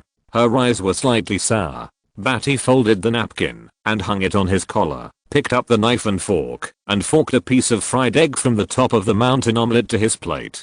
The fried egg was crispy, just a little overcooked, and the surface was crispy. He cut it with a knife, and saw the cooked yellow yolk inside. He tasted it, and there was a hint of bitterness on the surface, but the inside was still fragrant with the aroma of eggs. He chewed it twice, gently put down the knife and fork, smiled, and was very satisfied. He is dead. I don't have the kindness in your heart. I am a devil. Badi said this with a flat face and sighed. He thinks he is a devil. Probably no one is like him, who killed the person he loved the most, and came to this in extreme pain. Then, along the way, he used and killed men, women, old and young. Even the most evil people would feel sympathy when they saw the crying babies, and would stop the butcher knife raised above their heads. Badi's butcher knife did not stop. As for his heart, he could bear any pain, so he endured it all the way. There were believers in him who bled in front of him. There were those who admired him, and were shot by his own hands. There were those who placed their hopes on him, and were used to death by him. All of this, without a strong heart, is not enough to bear it all. And now, He has endured it and is still sitting here and is ready to continue to endure it. Perhaps, one day, when he sits on the supreme throne, he will faintly and painfully recall the past again, and then live in pain again. Raven suddenly stretched out her hand. Her hand was white and crystal skin, and you could faintly see the blue veins and a little cold body temperature. She held Bati's palm with her hand, and her heart was in pain. You are kind, bright, and bring hope to others. Raven's voice was hoarse, and her heart was in pain. She had seen the deepest part of Bati's heart, and she was the one who knew Bati the most, and the one who knew Bati the most. She could feel how much pain Bati was suffering. Others believed in him, loved him, and placed their hopes on him. That kind of gaze that could not be reciprocated. The hope of all the civilians on the entire planet placed on him, that kind of heavy pain. No. Bati glanced at Raven lightly, and let her hold her hand. No, you do. You are in pain, and you are enduring all this. Raven's eyes were sore, and she bit her dark purple lips. Tears filled her tear rims, and ripped onto her cloak, and then flowed to the ground. The devil's tears are acidic and corrosive. The expensive hand-woven carpet on the ground was directly corroded into a big hole, which continued to expand, and the corrosive acid smoke rose. I have seen the deepest part of your heart. I have had a spiritual connection with you. You are eager to change this world, bring light and hope to this world, and save everyone. You are bright, and no one can understand you. Raven cried in grief. She had stood in his heart, and felt his pain very clearly. The pain that was like gnawing at his bones tortured Bati. All the beliefs he had faced, and the hopes that the Kryptonian civilians placed on him had failed. Raven felt this pain clearly. Bati had sent many people to death, and many girls liked him, and were willing to die for him. But he was unable to save anyone.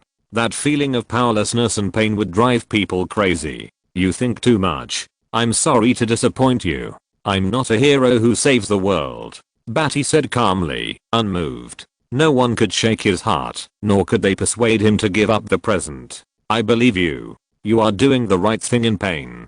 I will always be by your side. Raven's dark purple lips split open, and she laughed a bright smile. Even if you are denounced as a demon by the world, abandoned by your friends and relatives, and pointed at by thousands of people, I will not leave you, because I'm also a demon. She lowered her head and closed her eyes. When she opened her eyes again and raised her head, she had 4 red pupils, emitting red light, looking at Bati affectionately. She would not let Bati suffer alone. She would accompany him as he moved forward. She would hold his hand tightly and tell him that she would not leave and would support him, even if she became a demon herself. Exclamation mark. Bati froze. What he needed was a lover who could stay by his side. A lover who could love him and would not leave him, regardless of whether he was evil or bright, poor or rich. Instead of a lover who left because he was evil, or left because he was poor and could not live a rich life. What's the point of that? It was someone who accompanied him in life and death, followed him behind, and supported him. At this moment, without words, Bati's heart was filled with love for Raven. In the spiritual world, decades of long-term coexistence, mutual understanding, and the Raven who was willing to sacrifice for him. His heart suddenly surged with hot blood, rushing to every blood vessel, and his eyes changed from dull to speechless, with a little sourness and passion. The two looked at each other. In an instant, their hearts were heated up, the fiery temperature was rising, and love seemed to permeate the whole room. Bati hugged the Raven with emotion. Master, please stop such warm feelings. At this time, Hera was not suitable to speak. I'm a little busy, Hera. If there is anything, I will talk later. Bati was helpless. He was being moved. Why did you interrupt? Raven's face was flushed with shyness and joy. Someone wants to take Clark's body. Hera was helpless to stop the two excited people again. According to her calculations, Clark's incident was obviously more important than this passionate emotion. Bati was awakened instantly. It was like a plate of cold water poured over his head. Chapter 192 Appearance. Cosmic Biotechnology Co. Limited. Laboratory building. -2nd floor. Deep in the cold and deserted corridor, in the innermost testing room, cold fog spread on the ground. The incandescent lamps illuminated the place, but strangely, there was no one. It was quiet and cool, with a chilly feeling like a morgue.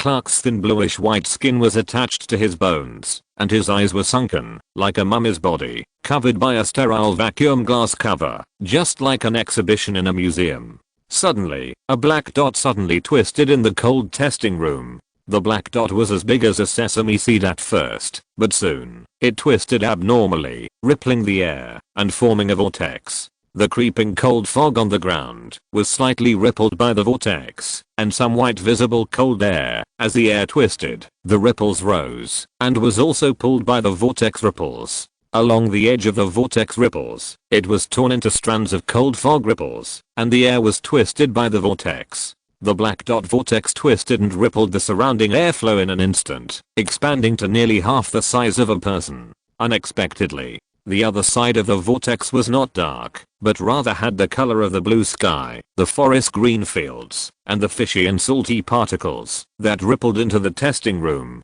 It was already imaginable that there was a beautiful scenery with blue sea and blue sky, white clouds and green fields, all in one color. The lines of the future emerge before my eyes of pursuit. The road ahead is revealed in my calm thoughts. The alternation of night and day is restored in the future I foresee, representing light, hope, and the future of Krypton's orphan. Restore this world, the right trajectory. On the other side of the vortex, a woman suddenly appeared. Her face is fair and delicate, like a noble woman with a strong classical charm.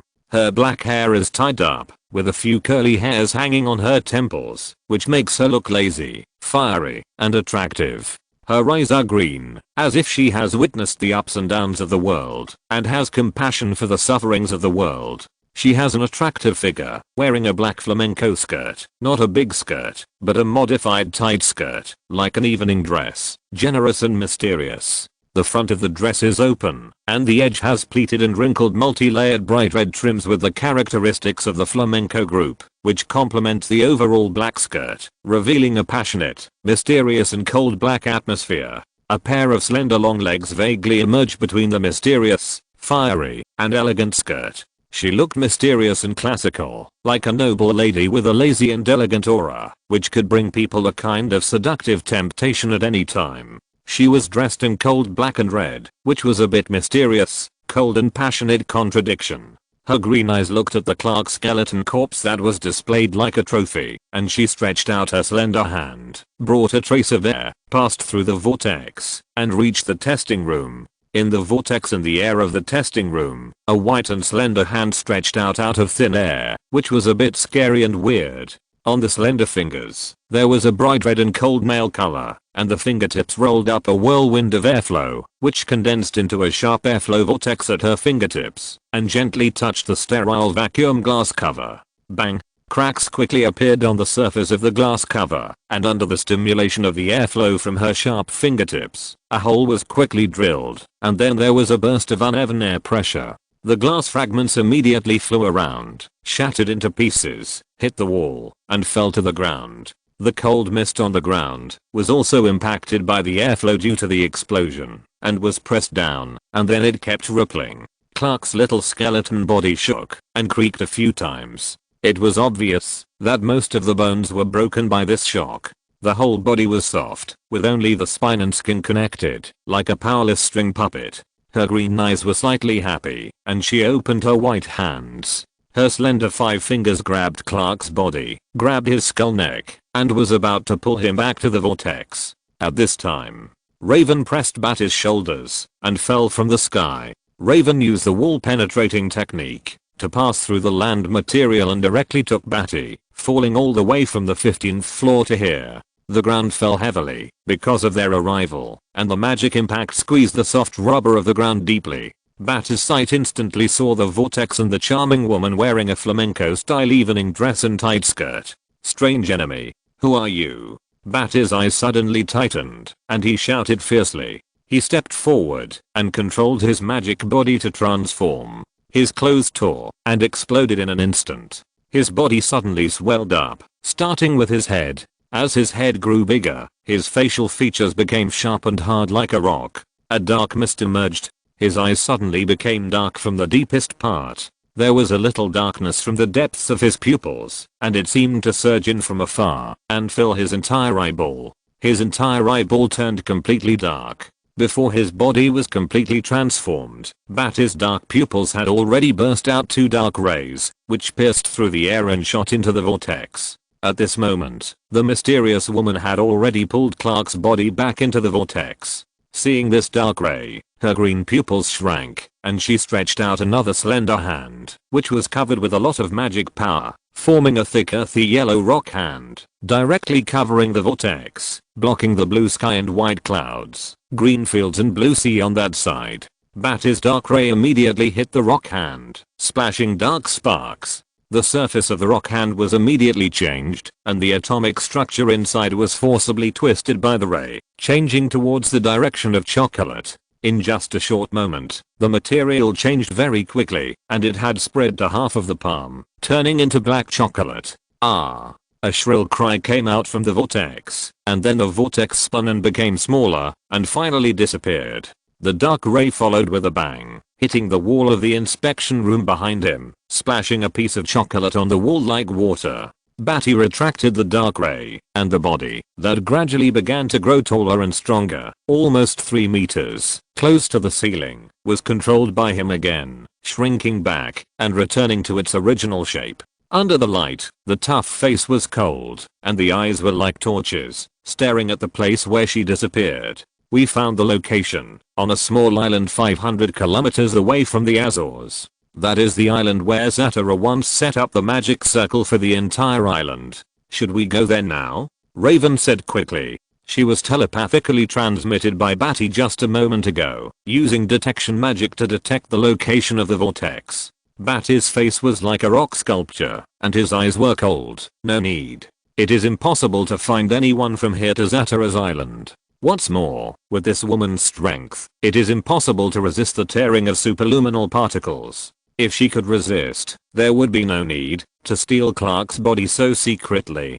Basically, it can be said that this woman is finished. Ask Zatara, who is this woman? Chapter 193. It turns out to be her. A small island 500 kilometers away from the Azores. Zatara once fought with Badi here because of demonic issues. The blue sea, blue sky, white clouds, green fields, dense forests, and tall trees in the distance. The salty sea breeze stimulated Bruce's nose, brushed across the fine hairs on his face, and made him squint. He stepped on the green grass on the plain. His 10-year-old face was tense, wearing a tight black training suit, his thin body, and his bare arms, which had some muscle bulges. Compared with the past, when he was crying in front of Badi, and lying in front of his dead parents, he was much stronger. His face showed worries that did not belong to this age, like a far-sighted wise man, but also with gloomy concerns. He was fed a mysterious witch medicine by Wando, and awakened in his sleep as the future Batman's memory, experiencing a period of his original life, a memory before the establishment of the Justice League. His young and mature memories intertwined, making him very restless. He was also gradually getting used to, and melting the memories of the future. Bruce held his breath slightly, and the sea breeze and the fresh smell of the green grassland slowed down. More than 100 meters away was Wando, with her enchanting figure, standing in the center of the magic circle, converging the magic array of the entire island, using the magic of tearing space. Subconsciously, based on his experience, he always felt that this woman was just using the magic of predicting the future to arrange and act like this, which was too rough.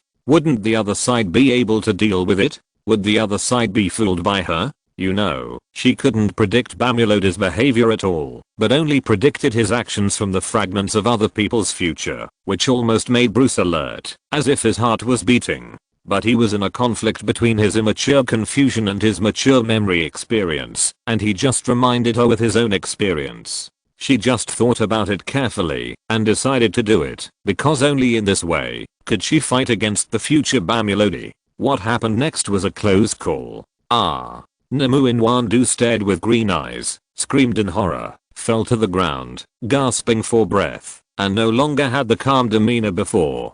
Her right hand was tightly holding a small skeleton mummy. The upper half of her left arm, to the elbow, turned into chocolate. When she fell to the ground, the chocolate arm also hit the ground with a bang and shattered, emitting a rich chocolate aroma, which drifted away with the sea breeze. On her delicate white face, beads of sweat appeared on her forehead. She gasped. Her face was pale, and she was sweating profusely. She subconsciously looked at her broken chocolate arm. There was no pain, but a sense of horror, which was transmitted from the broken arm to her nerves, making her sweat.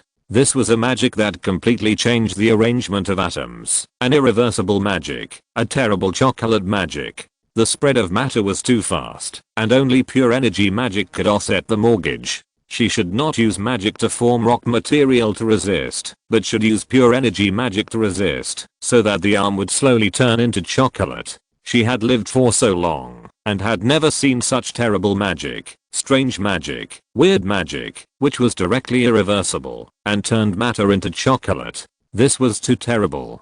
She couldn't imagine what kind of situation it was when Bamulodi turned his enemy into chocolate while opening his mouth wide to eat it. What a horrible scene. This man was indeed a cruel person to the extreme. He could think of such magic, which was simply chilling. The cool sea breeze blew across the grass on the plain, bringing ripples on the green field and causing goosebumps on Nemu-Nwandu's sweaty body. Finally, she breathed a sigh of relief and looked at Clark's body on her right hand. The broken limbs can be restored, although it is a little difficult, but for her, it is not a problem. The hope of the future is also in her hands. Everything is perfect as expected.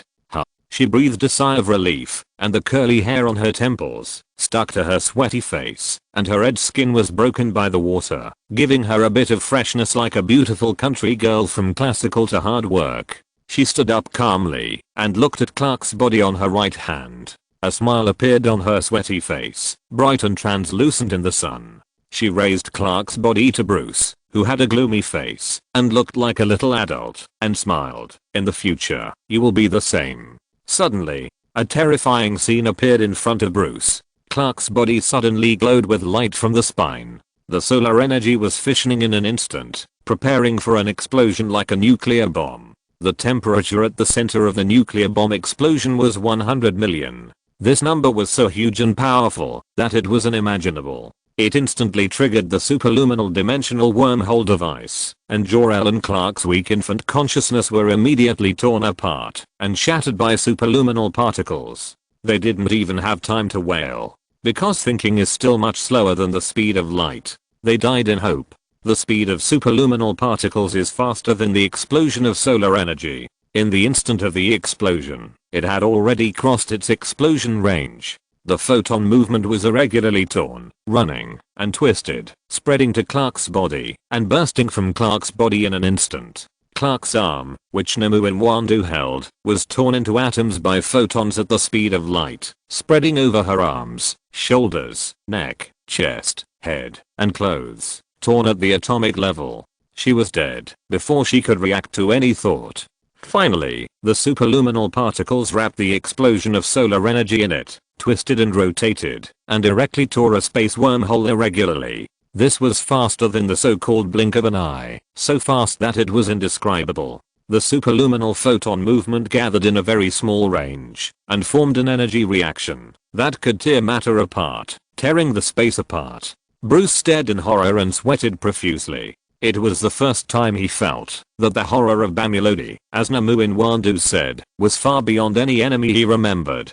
Through the information of a few missing personnel, he arranged an extremely terrifying energy movement that could tear the space apart and directly tore the so-called future son of Hope and Nemu-Nwandu to pieces. In his memory, he had several degrees in physics. Just by looking at the light and shadow and the traces of tearing space, he knew that this superluminal particle was a kind of movement that could pull matter deeper than molecules, because uncontrollable superluminal particles would tear apart anything. Even the superluminal dimensional wormhole device, the nano device carrying Clark's consciousness, had been pulled apart to the atomic level, and no biological consciousness could survive from this moment. The Son of Hope died just like that. Nemu-Nwandu, who could predict the future, saved herself, the Flash, the Green Lantern, and others from surveillance by predicting the future. Without any signs, and in a moment of chilling heart trembling, she died in the hands of Bamulodi. It was just like a dream, and it was unbelievable. It was too easy to die.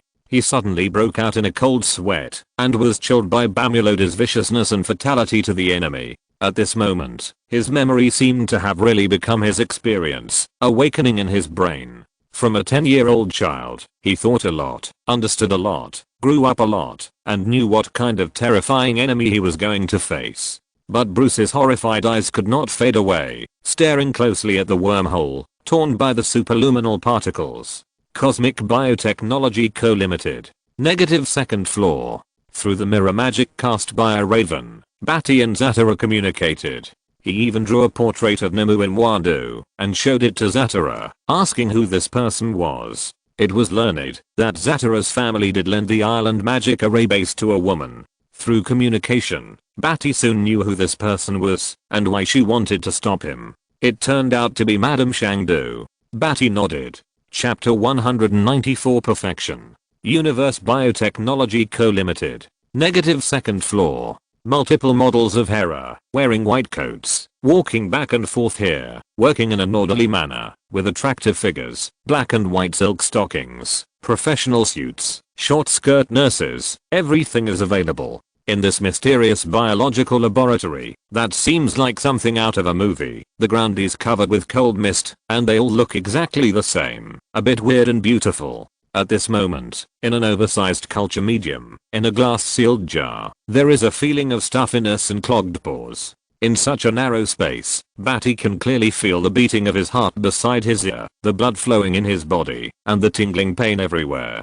Through the glass-sealed jar, he can see various models of Hera outside. After being refracted by the glass, the attractive figure is twisting and bending, reflected in front of his eyes. Badi closed his eyes, relaxed his body, and practiced the meditation method he had learned from Raven and Zatara, and adapted for himself. He focused more deeply, concentrated his mind and soul, and felt the unique feeling of his soul and genes combined together. At this moment, all the tingling sensations in his body were amplified, his pores were screaming, and his cells were trembling and uneasy, shaky, and close to collapse. He could vaguely hear the voice of Hera outside. The dormant gas released in the glass-sealed jar made Badi gradually sink into the sleep of meditation, a hazy feeling of clear physical perception. A commander-in-chief Hera with black-rimmed glasses, fair skin, black stockings, a suit skirt, a white shirt, and an attractive figure. Seeing that Badi had entered the state, he gave a crisp order. Filling with stable nutrients, stem cells, coating cells, lymphatic and hematopoietic cells, mesothelial cells, division ability, permanent cell regeneration and proliferation, protective tissue, parenchyma tissue, mechanical tissue, conductive tissue, secretory tissue, stable. Stop cell movement, start the early stage of DNA synthesis, stable structure, gene information extraction, increase photon gene factors, transacting factors, upstream promoter element, binding, transcription efficiency 30%, 0.50%, 0.100%, 0.200%, 0.300%, 0.500%. Transcription of DNA sequence information, amino acids, enhancement factors, solar energy, and combined proteins are completed. The Krypton gene helical structure is stable. The magic body gene support structure is not affected.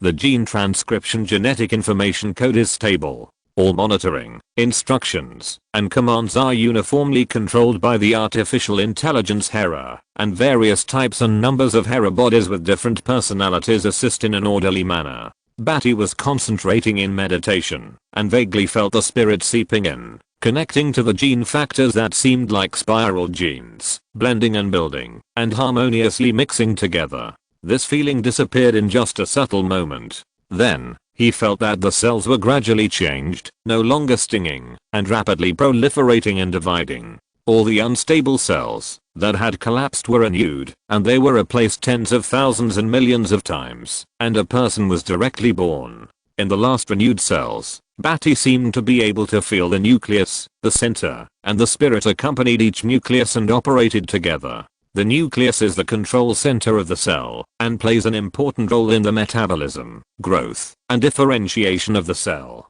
At this moment, under Badi's subconscious control, it was like the most hungry glutton, greedily absorbing all energy.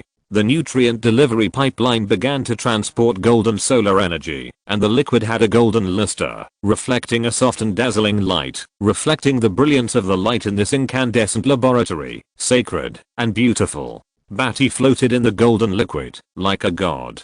In just 3 seconds, the golden liquid that was filled up was completely absorbed by Badi. Keep releasing. Commander Hera's eyes lit up, and the commander shouted, continuing to arrange for a large amount of solar energy liquid to be filled. This was beyond calculation. Badi's physical condition, after repairing the genetic defects, was better than the general advanced genes and general level genes. It seemed that the fusion of spirit and cells was more complete and perfect, and it was more able to exert the powerful ability of Kryptonian cells. 3 cans of full solar energy liquid directly filled Badi's body cells to the strength of Jor-El, which was already an extremely powerful absorption ability. You know, Jor-El came to Earth and used the advanced genes he had researched to absorb the sun for a long time, and finally reached the level of fighting with Badi's clones. And now, Badi has been at that level from the beginning. The solar energy absorbed in the cells is mixed in the cytoplasm, and after being controlled by the cell nucleus, it is similar to refining, and completely integrated into Badi's exclusive body energy. This can be said to be solar energy, or Badi's solar energy. At a certain moment, the energy of the fusion of cells reached a strength that was enough to affect and control the life magnetic field of itself. With a slight movement, a strong force was born from the deep cells in the nucleus to feel the strong force of the magnetic field. Each strong cell connected to the cells next to it again, and a network of body magnetic field was rapidly spread and constructed under Badi's mental control. Badi's mind clearly sensed this integrated body magnetic field, which was controlled by him in an extremely powerful way. He could feel the outside world, the attraction of the Earth's gravity on himself, the mutual operation and torsion of the body magnetic field and the Earth's gravity, fluid dynamics, gas dynamics, aerodynamics, suspension mechanics, turbulence theory, viscous fluid mechanics, multiphase fluid mechanics, magnetic field body mechanics. Every transmission between forces was being used by him using the body magnetic field. At this moment, his mind and body were flawless. In the glass-sealed jar, his body was like a white jade sculpture, shining with light, and his facial contours were clear, outlining a tough face, and emitting dazzling brilliance. There was silence in this room. There was a cold mist floating slightly under the feet, which made the atmosphere of silence and breath holding even more tense. The Commander-in-Chief Hera and many other beautiful Heras all had sparkling eyes, and subconsciously held their breath, looking at Badi in the glass-sealed jar. The perfect white jade sculpture outlined body, like the most outstanding appearance forged by God, all exuding the light of God. Suddenly, bang with a bang, the glass-sealed jar exploded violently and spread everywhere. The broken glass kept scratching the stockings of many Heras, leaving blood marks on their snow-white skin, scratching on their faces, leaving blood marks, and some who were closer directly tore their clothes to pieces, exposing their beautiful and flawless bodies. They did not make any sound of suffering, but only looked at the base of the exploded glass-sealed jar with sparkling and extremely expectant eyes. The cold mist on the ground kept spreading. Badi's perfect white jade figure, half kneeling on the ground, with his fists on the ground, his head bowed, outlining the image of a perfect Terminator. He slowly raised his head, his eyes flashed with golden light, his facial features were distinct, his lines were strong, his face was like a sculpture, and it was glowing with a faint golden light. He was like a god descended from heaven. Chapter 195 The Earth in the Palm of Your Hand, updated in advance. A smile appeared on his lips, and his body was excited. Every cell was telling him that he was so excited that he wanted to trample on this world and fly freely above this world. Stand on the top of this world. Trample this world. Dominate this world. Boom! The base of the glass-sealed jar was crushed by the impact of the magnetic field he released. A gust of wind blew away the clothes of various Heras around. Some Heras who were unstable fell to the ground. He soared into the sky, and a hole was broken in the ceiling. The rocks protruded upward and scattered. Bang bang bang bang bang bang. He had no intention of stopping. The fluctuations in his heart were surging violently. Every cell was soaring and screaming, stretching out its own power and freedom. in a row. He broke through the 15-story laboratory building of Universe Biotechnology Co. Limited and pierced a hole in all the floors. Hundreds of staff members on the floors inside were shocked and were splashed with rocks. They were terrified. The guards on the first floor, who had seen Badi radiating godlike brilliance and power in the suicide slums and the Tower of Babylon, looked up at the tall and majestic figure in the sky under the sun and were excited, their blood boiling, and their eyes fanatically shouted, "It's the boss. Got Bamulodi." He shouted excitedly, his face crazy, and his breathing rapid with excitement. Lex Luthor was working on the 9th floor and suddenly heard a loud noise coming from the top of the sky. He couldn't help but open the window and stick his head out. Suddenly, he saw Badi hanging in the air, floating on the 15th floor. Under the glass and the sunlight, his whole body was radiating a golden light, as if a god had descended. "Boss." He opened his eyes and couldn't help but feel hot. A surging heat surged from his heart. He trembled and stared at the god in the sky. Raven was originally on the 1st floor, protecting Badi and avoiding accidents. Suddenly, she felt a blast through the entire laboratory building, and the floors were pierced. Her heart tightened, and she was already filled with dark magic. Her face was furious. She would never allow anyone to hurt Badi at such a critical moment. She was madly using magic, and her cloak was dancing wildly with dark magic. Her black and white eyes under the hood were filled with anger, ready to annihilate anyone who hurt Badi at any time. Stunned, she looked up and saw that Badi was already on the top of the 15th floor of the laboratory, emitting golden light under the shining sun. She was stunned for a moment. She didn't expect it to be Badi. Her mad magic disappeared, and her black eyes with anger turned into joy. She was immediately surprised, seeing Badi emitting a dazzling brilliance, the light emerging in the sun, and the majestic figure like a mountain, the posture of a god descending. She couldn't help but feel happy in her heart, and felt happy for Badi. She looked up at Badi, and couldn't help but smile. Badi broke through the top layer of light-absorbing composite glass. When the sun shone on his body again, he paused. His cells were beating with joy, jumping in joy, boiling and stimulating his hair to stand up, and his spirit, above the surge of cells, rose with infinite warmth, excitement, and leaping, wanting to step on the sky and shout. In the sun, he outlined a sunny smile, accompanied by the glory of the sun, which was sprinkled all over the world. He lowered his eyes and glanced at the ground. Sweeping across the fanatical believer, the subordinate's body trembled directly, the blood rushed to the top, the face flushed with excitement, and shouted hoarsely Bamulodi.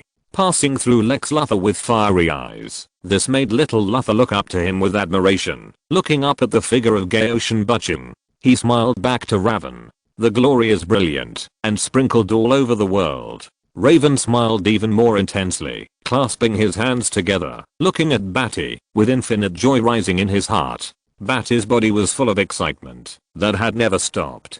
The sun kept shining on him, stimulating his cells to burst out like a river of raging waves, roaring and laughing wildly, and spinning wildly and loudly. He did not intend to suppress it, but instead followed the call of the cells, and ran more intensely excited. He smiled the brightest smile. Boom! Suddenly, he raised his hands to the sky, and a sonic boom sounded, shaking the 15th floor of light-absorbing composite glass into cracks. Cracks spread, and finally, the vibrations gathered into a certain stimulated point, and the glass shattered and exploded. His figure shot towards the sky and the sun. Badi's heart was rumbling with excitement and boiling desire. The magnetic field of his body exploded, violently erupting the magnetic field, forcibly, and he did not want to have any gravitational communication with the Earth, nor did he want to use any dynamics to unload the force, pull, and control the gravitational flow and airflow particles, to make it more convenient for him to fly.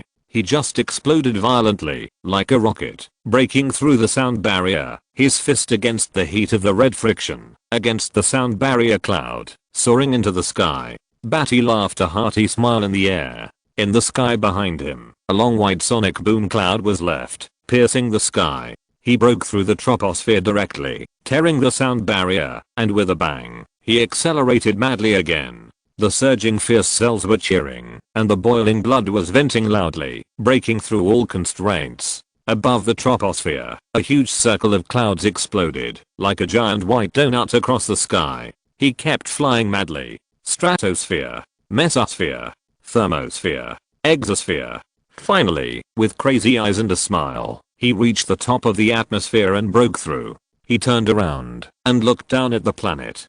Clouds towered high in the sky, their shadows falling on the sunny plains. Mountains twisted like earthworms, and large tracts of green covered the forests, which looked like moss to Badi. He saw ships as small as sesame seeds dragging their wakes in the Atlantic. There were bushfires in some parts of Africa, and black smoke rose, or thunderstorm with thunder, and lightning swept across a large area of Australia.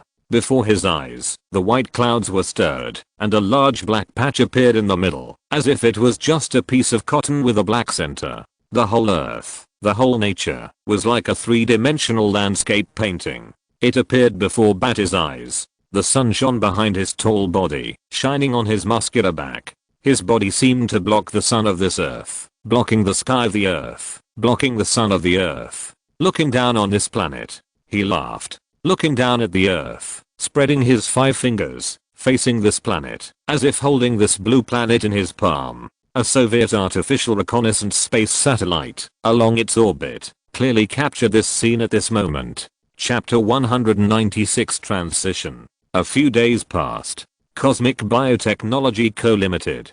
10th floor. The sun shone obliquely from the parallel floor-to-ceiling windows. As an office, this place has too much sunlight. The strong light shone from the glass behind the desk, shining on Badi's white windbreaker and wide back. The sun reflected the sharp contours of his face on one side, and the shadow covered most of the desk. There was a little dust floating in the air. Slightly warm and comfortable, lazy and comfortable. Badi looked thoughtful, and the sun outlined his side, coating him with a layer of brilliance. His fingertips kept rubbing, and gently rubbing on the sandalwood desk. The desk in front of him, which was shrouded in shadows, was related to the construction plan distribution of the entire metropolis, and the base that would need to be built in the next 10 years. He directly overturned the blueprint he had planned before, because at that time, he had not met Raven and knew magic. Now that he knew the effect of magic, Badi would not refuse to add magic to this blueprint.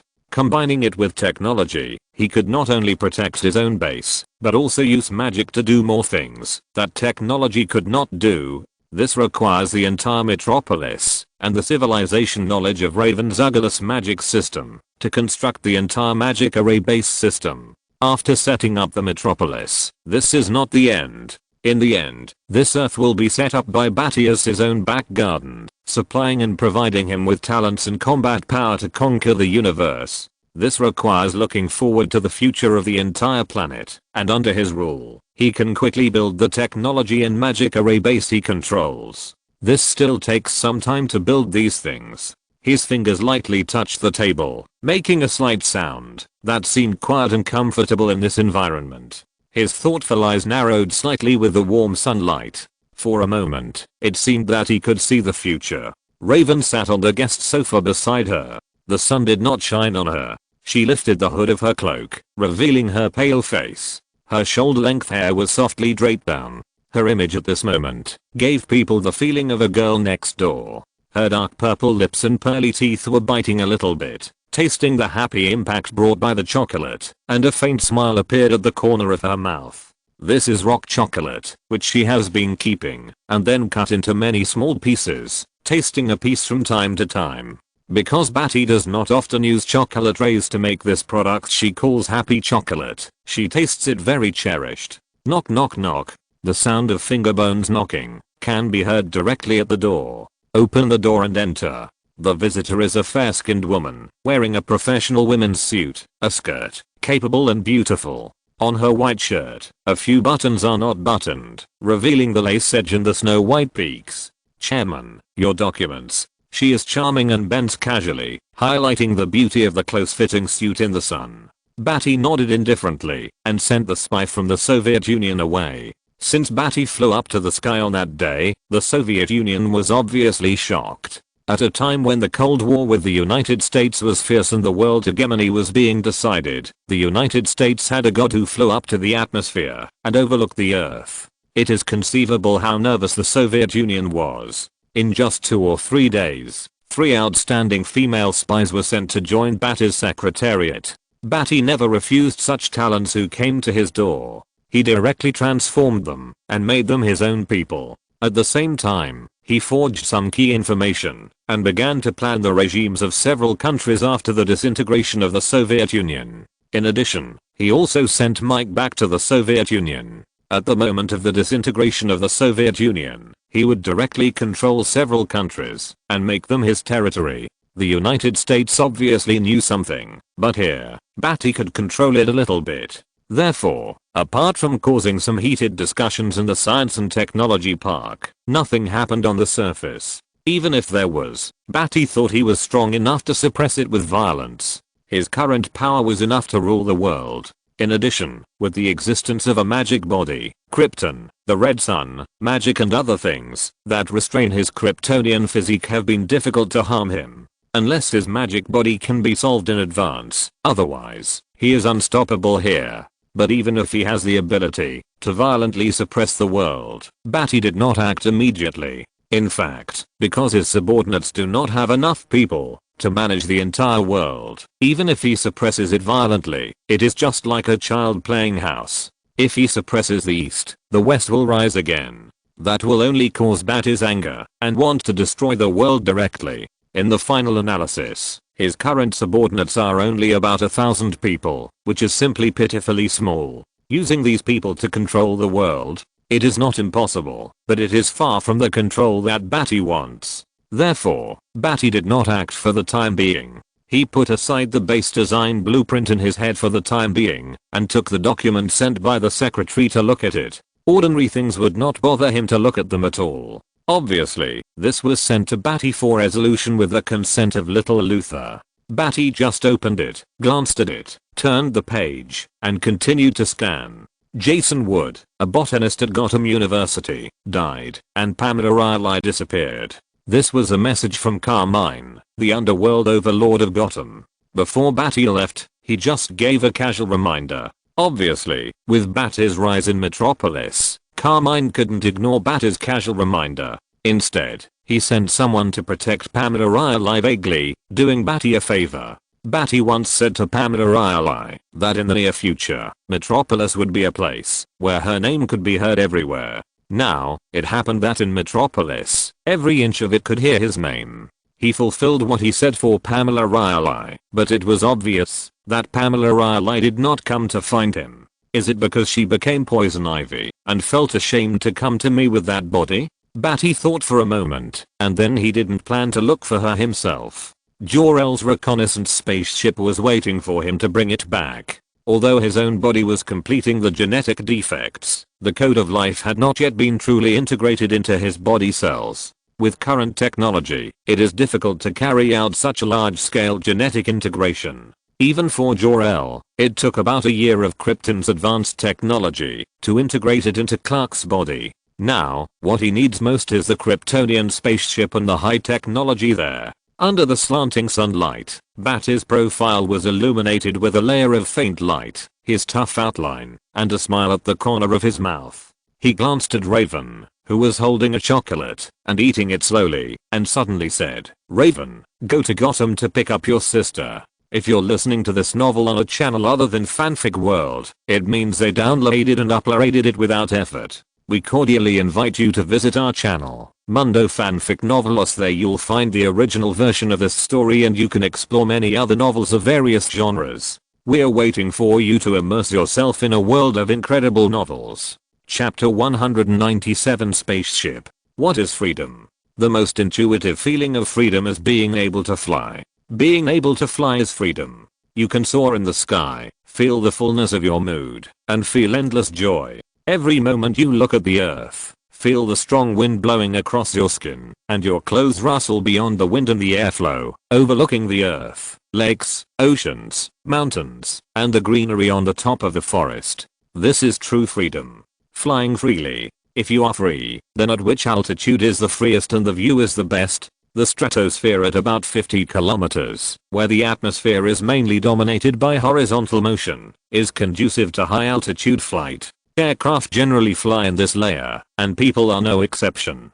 This is the most comfortable layer, where you can overlook the scenery of the earth and feel the natural airflow blowing against your skin. In addition, the ozone layer in the stratosphere absorbs the sun's ultraviolet rays and protects the creatures on Earth from the sun's harmful radiation. This is also the most suitable altitude for Kryptonians to fly. In the sky, the sun was bright and especially hot. The air currents blew against his black hair with hard lines. His white windbreaker rustled behind him. The cold wind blew against Badi's face every moment. The touch of his skin was like the cool well water in summer, extremely comfortable. Badi did not fly with his fists raised like Superman, but naturally put his hands on the outside of his thighs and flew ahead easily. His speed was not too fast, because around him, there was a layer of refraction bands distorted by his body's magnetic field. As long as it did not exceed the speed of sound, it was enough to make his figure invisible to the naked eye. Ordinary weather radars would only detect strange and distorted clouds like thunderstorm clouds and could not clearly know that he was a human figure. He flew away from several areas of special attention. Boom! Badi suddenly appeared in the air, making a sonic boom, accelerating in the stratosphere, and his thighs seemed to be covered with a layer of white cloud skirts. The sound barrier cloud that broke through tightly adhered to his thighs, forming a cloud skirt. Soon, as he accelerated, he arrived at his destination. It is located at the junction of Greenland and Ellesmere Island. This area still belongs to Canada, within the Arctic Circle, with a cold climate, high latitude, extremely low temperature, covered with snow all year round, and has a variety of icebergs and icebergs. Sometimes, the most peculiar, bizarre, brilliant and charming aurora borealis emerges from the sky of the glacier, which is a fascinating phenomenon on the Earth. Long before dealing with the three palaces, Badi sent people here to investigate Joel's survey ship and finally determined it at this location.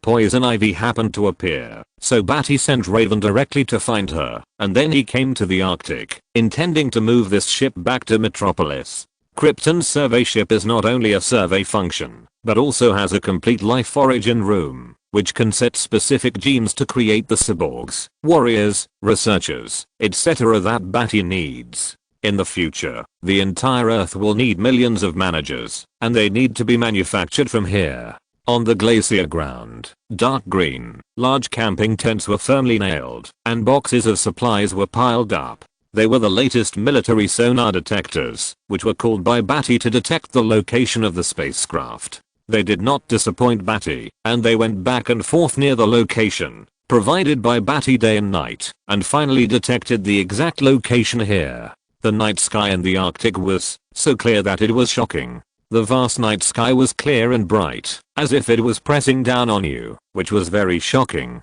Suddenly, in the camp, there were continuous searchers wearing cotton clothes looking up at the sky. Look, what is that? Bird? Plane? No, it's the boss. Captain Bernie Jones, a black man with thick lips, held a telescope and saw Badi's figure, cloak and appearance. He couldn't help but be shocked. In the extreme cold, the blood was surging, and the blood couldn't help but boil in shock. He knew that Badi was always powerful, like a god, but to be so powerful that he could fly into the sky was truly shocking and awe-inspiring. This was a real living god. He recovered and quickly called on his men to stand at attention and line up.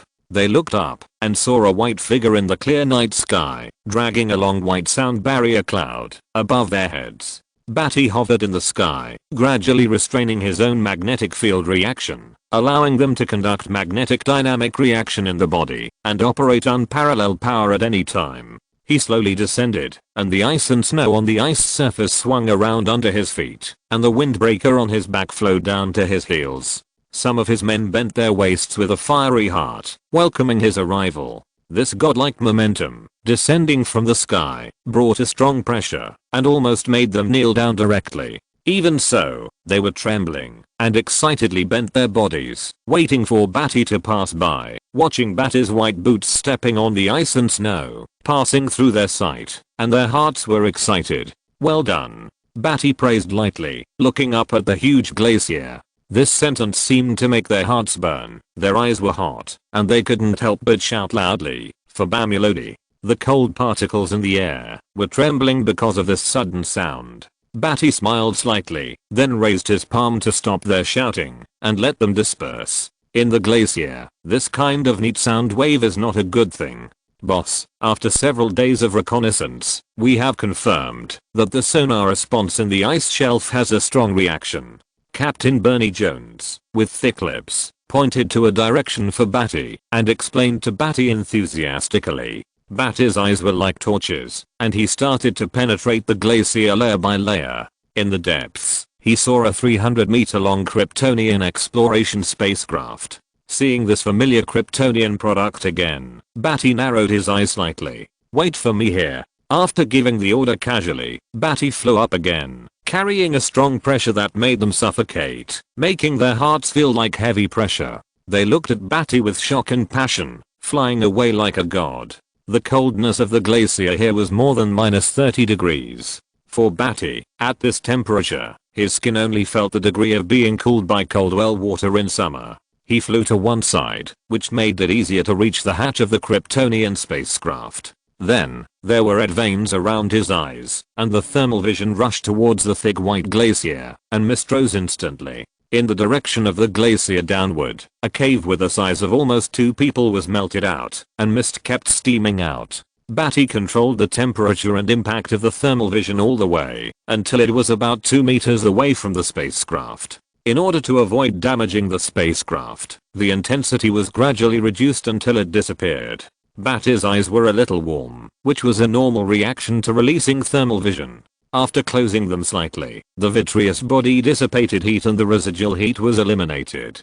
He floated directly into the cave. Chapter 198 Spaceship 2. Krypton's exploration ship, with a total length of 372 meters, looks like a sperm whale and has a beetle-like black and smooth texture. Badi's palm gently rubbed its hatch. The black and smooth shell was still as smooth as new. When his fingers touched it, it felt like the smoothness of glass. He squinted his eyes, opened his perspective vision, and saw the details with his eyes. This memory complex exploration ship shell had been hit by space meteorites and landed on the ground. It came here and was self-repairing from metal fatigue. Even now, Badi's penetrating vision and microscopic vision can see that the molecular particles have been extremely tired after arranging memories and self-recovering, and they have already been quite tired.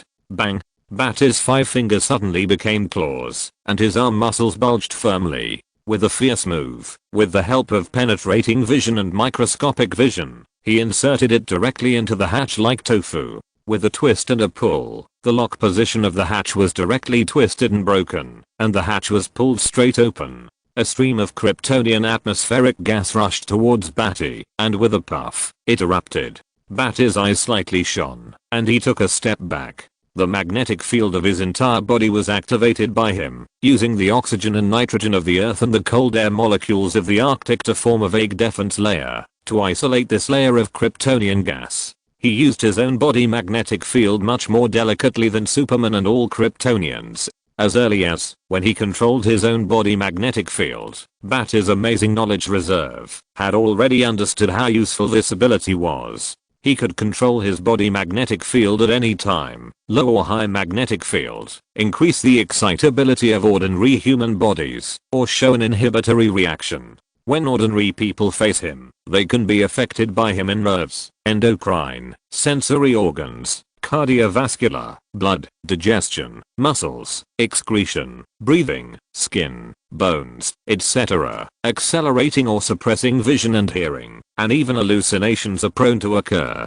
However, he cannot control hallucinations, but can suppress them. Without hesitation, Badi's control of the magnetic field is enough to make ordinary people kneel on the ground and call him a god in excitement. Ordinary people cannot face such an oppressive magnetic field when he does not restrain his own magnetic field. The gas of Krypton, when it comes into contact with cells, can weaken his body, make him weak and uncomfortable. Although it will not completely make him lose his ability, it will cause his cells to suffocate, his heartbeat to be irregular, his stomach to cramp, his eyes to be dazzling, and other adverse reactions. Badi is not prepared to suffer such a punishment.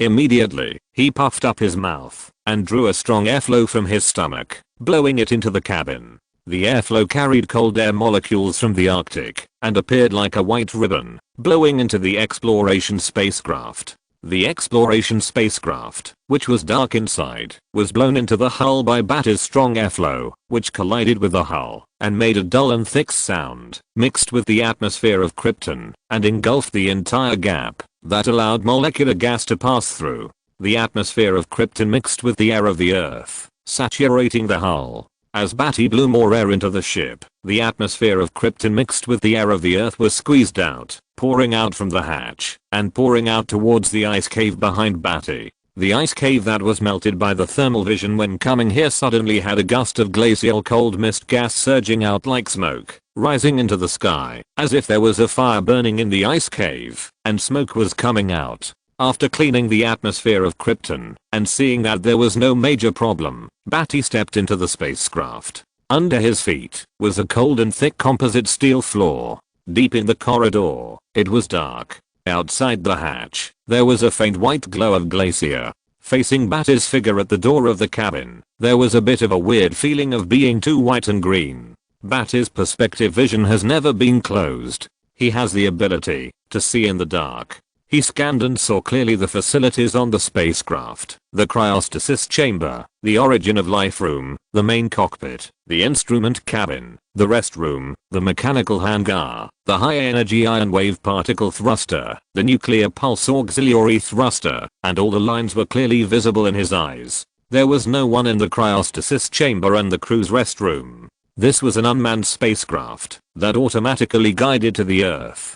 It used the remote control of the superluminal communication artificial intelligence to achieve ultra-long distance light-year control. In the origin of life room, there were two babies who were half-structured and stopped growing in the embryonic branches. It is expected that on the way between Krypton and Earth, these two babies will just grow into adults and search for information for Jor-El on Earth. He discovered the Earth, but did not report it. Instead, he used his own technology to privately build this survey ship to spread the glory of the El family all over the Earth. In short, the Earth was regarded as his private property and back garden. The future glory of the El family will be the colony of the El family. It was only because of an abnormality in his super light remote control technology that the spacecraft lost control midway and simply landed on Earth, and nothing happened. The two half-formed babies were not able to grow either, and were suspended at the moment of growth. This was a fairly complete survey spacecraft.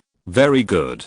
Badi smiled, feeling happy that Jor-El had given him this great gift. With this spacecraft, he would have countless cyborgs, warriors with specific programmed genes, adjutants, and governors, and millions of subordinates, to help him maintain his strong rule over the entire Earth. Then, red veins appeared around Badi's eyelids, and he turned around suddenly, with 3 thermal vision rays shooting out from his eyes in an instant. Boom boom boom, 3 laser-like thermal vision rays instantly hit the defense weapon nodes of the 3 floating defense spacecrafts. It was a cobra-like object that formed any form of weapon from the magnetic aggregation of ferromagnetic particles at the tail, with a swinging force of hundreds of tons, and could form a variety of forms. The spikes formed, the magnetic field superimposed with the kinetic energy of the spikes, were enough to bring Badi the pain of being pierced by a sharp object. This was a powerful defensive weapon. In just a moment, the 3 suspended magnetic floating spacecraft internal defense weapons were penetrated by Badi's heat vision and impacted into the center of the magnet.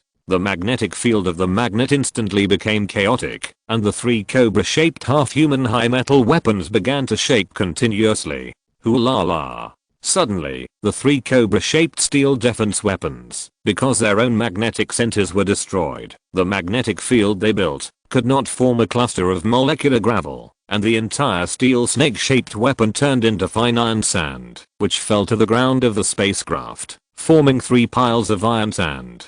This is just the most normal defense weapon of the spacecraft, as well as a multifunctional defense weapon that assists, repairs, and maintains the spacecraft. Then, in the dark corridor of the spacecraft, deep in the corridor, there are laser focusing gun muzzles that begin to turn up and down, left and right. The entire spacecraft began to automatically defend against intruders. When Badi saw this, his footsteps made a sonic boom and he started moving instantly. The laser suddenly ejected a blue plasma energy beam in the darkness.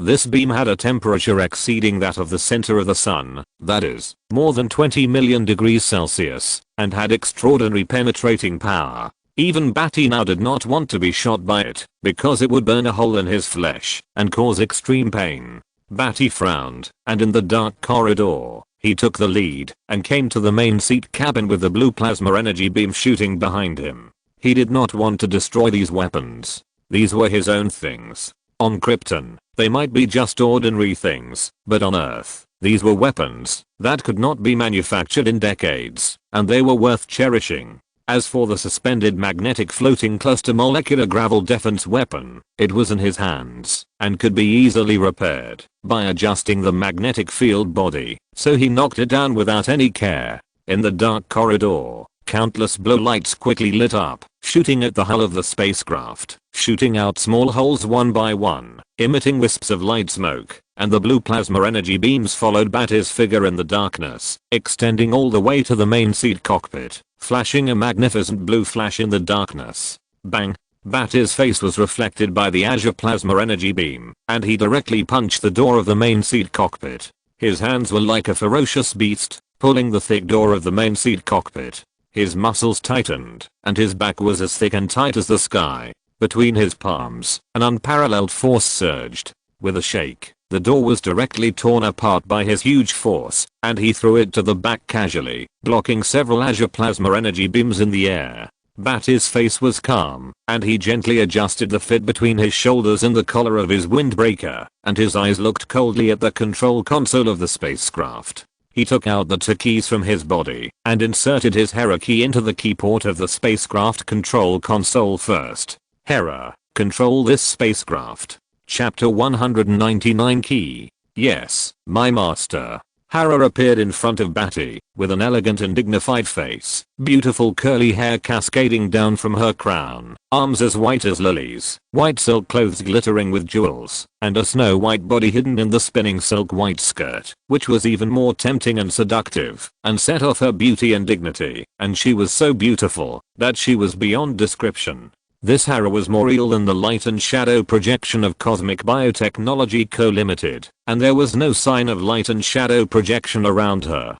Krypton has achieved the ultimate in this simple projection technology, which is so real that it is difficult to distinguish with the naked eye. While Hera was talking, the invasion was completed. This is just a carrier action intelligence with a set program, far inferior to Hera, an artificial intelligence that even has emotions. The laser muzzle behind Badi was preparing for the next plasma energy beam. Just as the muzzle lit up slightly, illuminating the dark environment, the next moment it was ready to fire. The azure light went out in an instant, and the muzzle pointed directly at the ground and sky of the hull, shrinking and disappearing. The entire spaceship, starting from Badi's position, was instantly illuminated.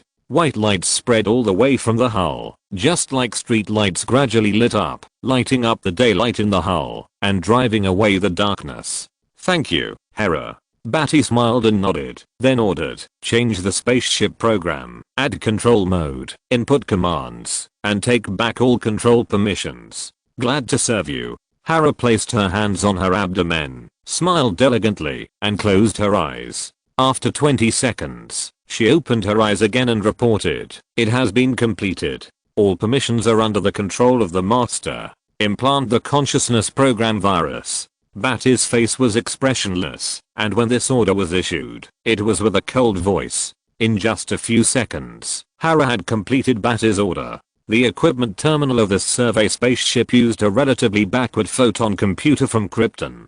Compared with Krypton's superquantum and superluminal speed, the terminal main brain of this photon computer was actually very poor. However, this is still higher than the level of the Earth in the next 100 years, which is enough for Hera to exert more powerful capabilities. In a few seconds, it is enough to calculate hundreds of billions of times and solve any problems of the spacecraft. The Hera key popped out from the console immediately. Badi held the Hera key between his fingers and threw it behind him casually. Behind him, there were magnetic gravel particles, which appeared from the far distance of the bright corridor. The fine metal molecules like quicksand, like a torrent of metallic particles, surged like a river behind Badi and gathered into a palm just right to catch the key. This is the defense weapon of the spacecraft, and also a repairman and a universal application helper. On the spacecraft, there are still at least more than 10 magnetic gravel particles, enough to form any shape. The magnetic gravel particles gathered from the palm and directly gathered into a metallic Hera.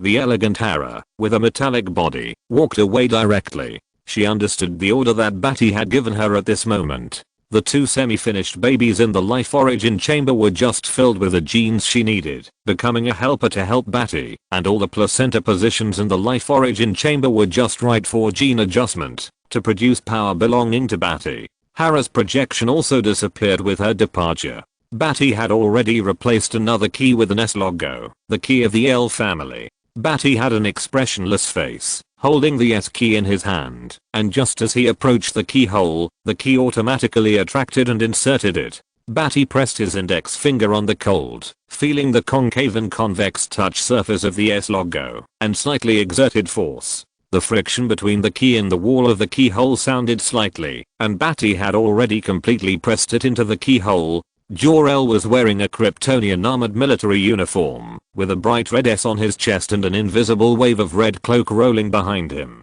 When he appeared, his face was expressionless, and his eyes were deeply calm and rational. Suddenly, Bamulodi, you killed my son. Jor-El shouted angrily. His surface authority had already checked Badi's body the moment he appeared. He did not check the genes deeply, but the degree of blood circulation in his cells was completely different from the previous genetic defects. The tens of millions of calculation results he calculated told him that Badi could appear here, his genes could be repaired, and he could appear in the survey ship, all of which revealed the death of his son. Even this consciousness program, whose emotions were not intense, could not help but look crazy at this moment. I want you to die. Jor-El raised his right hand and clenched his fist, holding his right hand tightly, and pulled it down violently. However, there was no reaction. This action should have been performed with the authority of the ship and controlled the laser muzzle. Now, it could only be done stupidly out of thin air, without any effect. He raised it and pulled it twice more, but there was no reaction. He could only stare at Badi with his eyes blazing. We are enemies. This is normal. Badi said coldly with his clear outline. Enemy, to fight against the enemy, all the living forces of the enemy should be destroyed, and he will not be given a single chance to be resurrected. This is the enemy. In Badi's opinion, Jor-El's anger is simply stupid to the extreme. He clearly expected this day, but he is still shouting here. Why dare to fight against him? He has already prepared to be killed by Jor-El. He can't blame anyone but himself for his incompetence. Do you think you can rule this planet safely by taking away my authority and preventing me from sending information? Jor-El growled harshly. After Badi escaped from Krypton, he began to make all preparations. He framed Zod, made him bear the crime of seizing the power of Krypton, and was exiled to the Phantom Prison. He left a message to Zod, and also gave Zod a way to live, telling him the reason for all this. Even if Jor-El expected his failure, he could let Zod save his son, or avenge himself, and rebuild Krypton on Earth. You just want the information about Doomsday that I've been researching. I'm telling you, now that I've even developed the Doomsday cell, which is in Zod's body. Even if Zod can't receive my information, he will come to Earth in a dozen years. You won't be the master of this planet. Zod will tear you apart and destroy the entire planet. The more you fight him, the crazier he will get, and the more desperate you will get. Jor-El screamed fiercely, staring at Badi with red eyes and anger. That's enough. Your anger is useless to me. Badi's face was cold. A dozen years was enough for him to be invincible in the world. Badi didn't believe that the so-called Doomsday Cell was completely a Doomsday Cell. It wasn't easy to appear. Jor-El's was just a crude version. After a dozen years, Badi already had enough power to suppress that version. What Badi wanted to know was nothing more than a little information about Doomsday and to stop Zod from coming early. Now that he knew it, he stopped it. This Jor-El was no longer useful. Hera, kill him. Chapter 200, Badi, I picked up a crocodile for you. The North Pole. The vast expanse of white, the biting cold. The night sky was as blue as a wash, and the night was clear. The aurora began to glow slightly green, emerging on the glacier in the sky, magnificent and charming.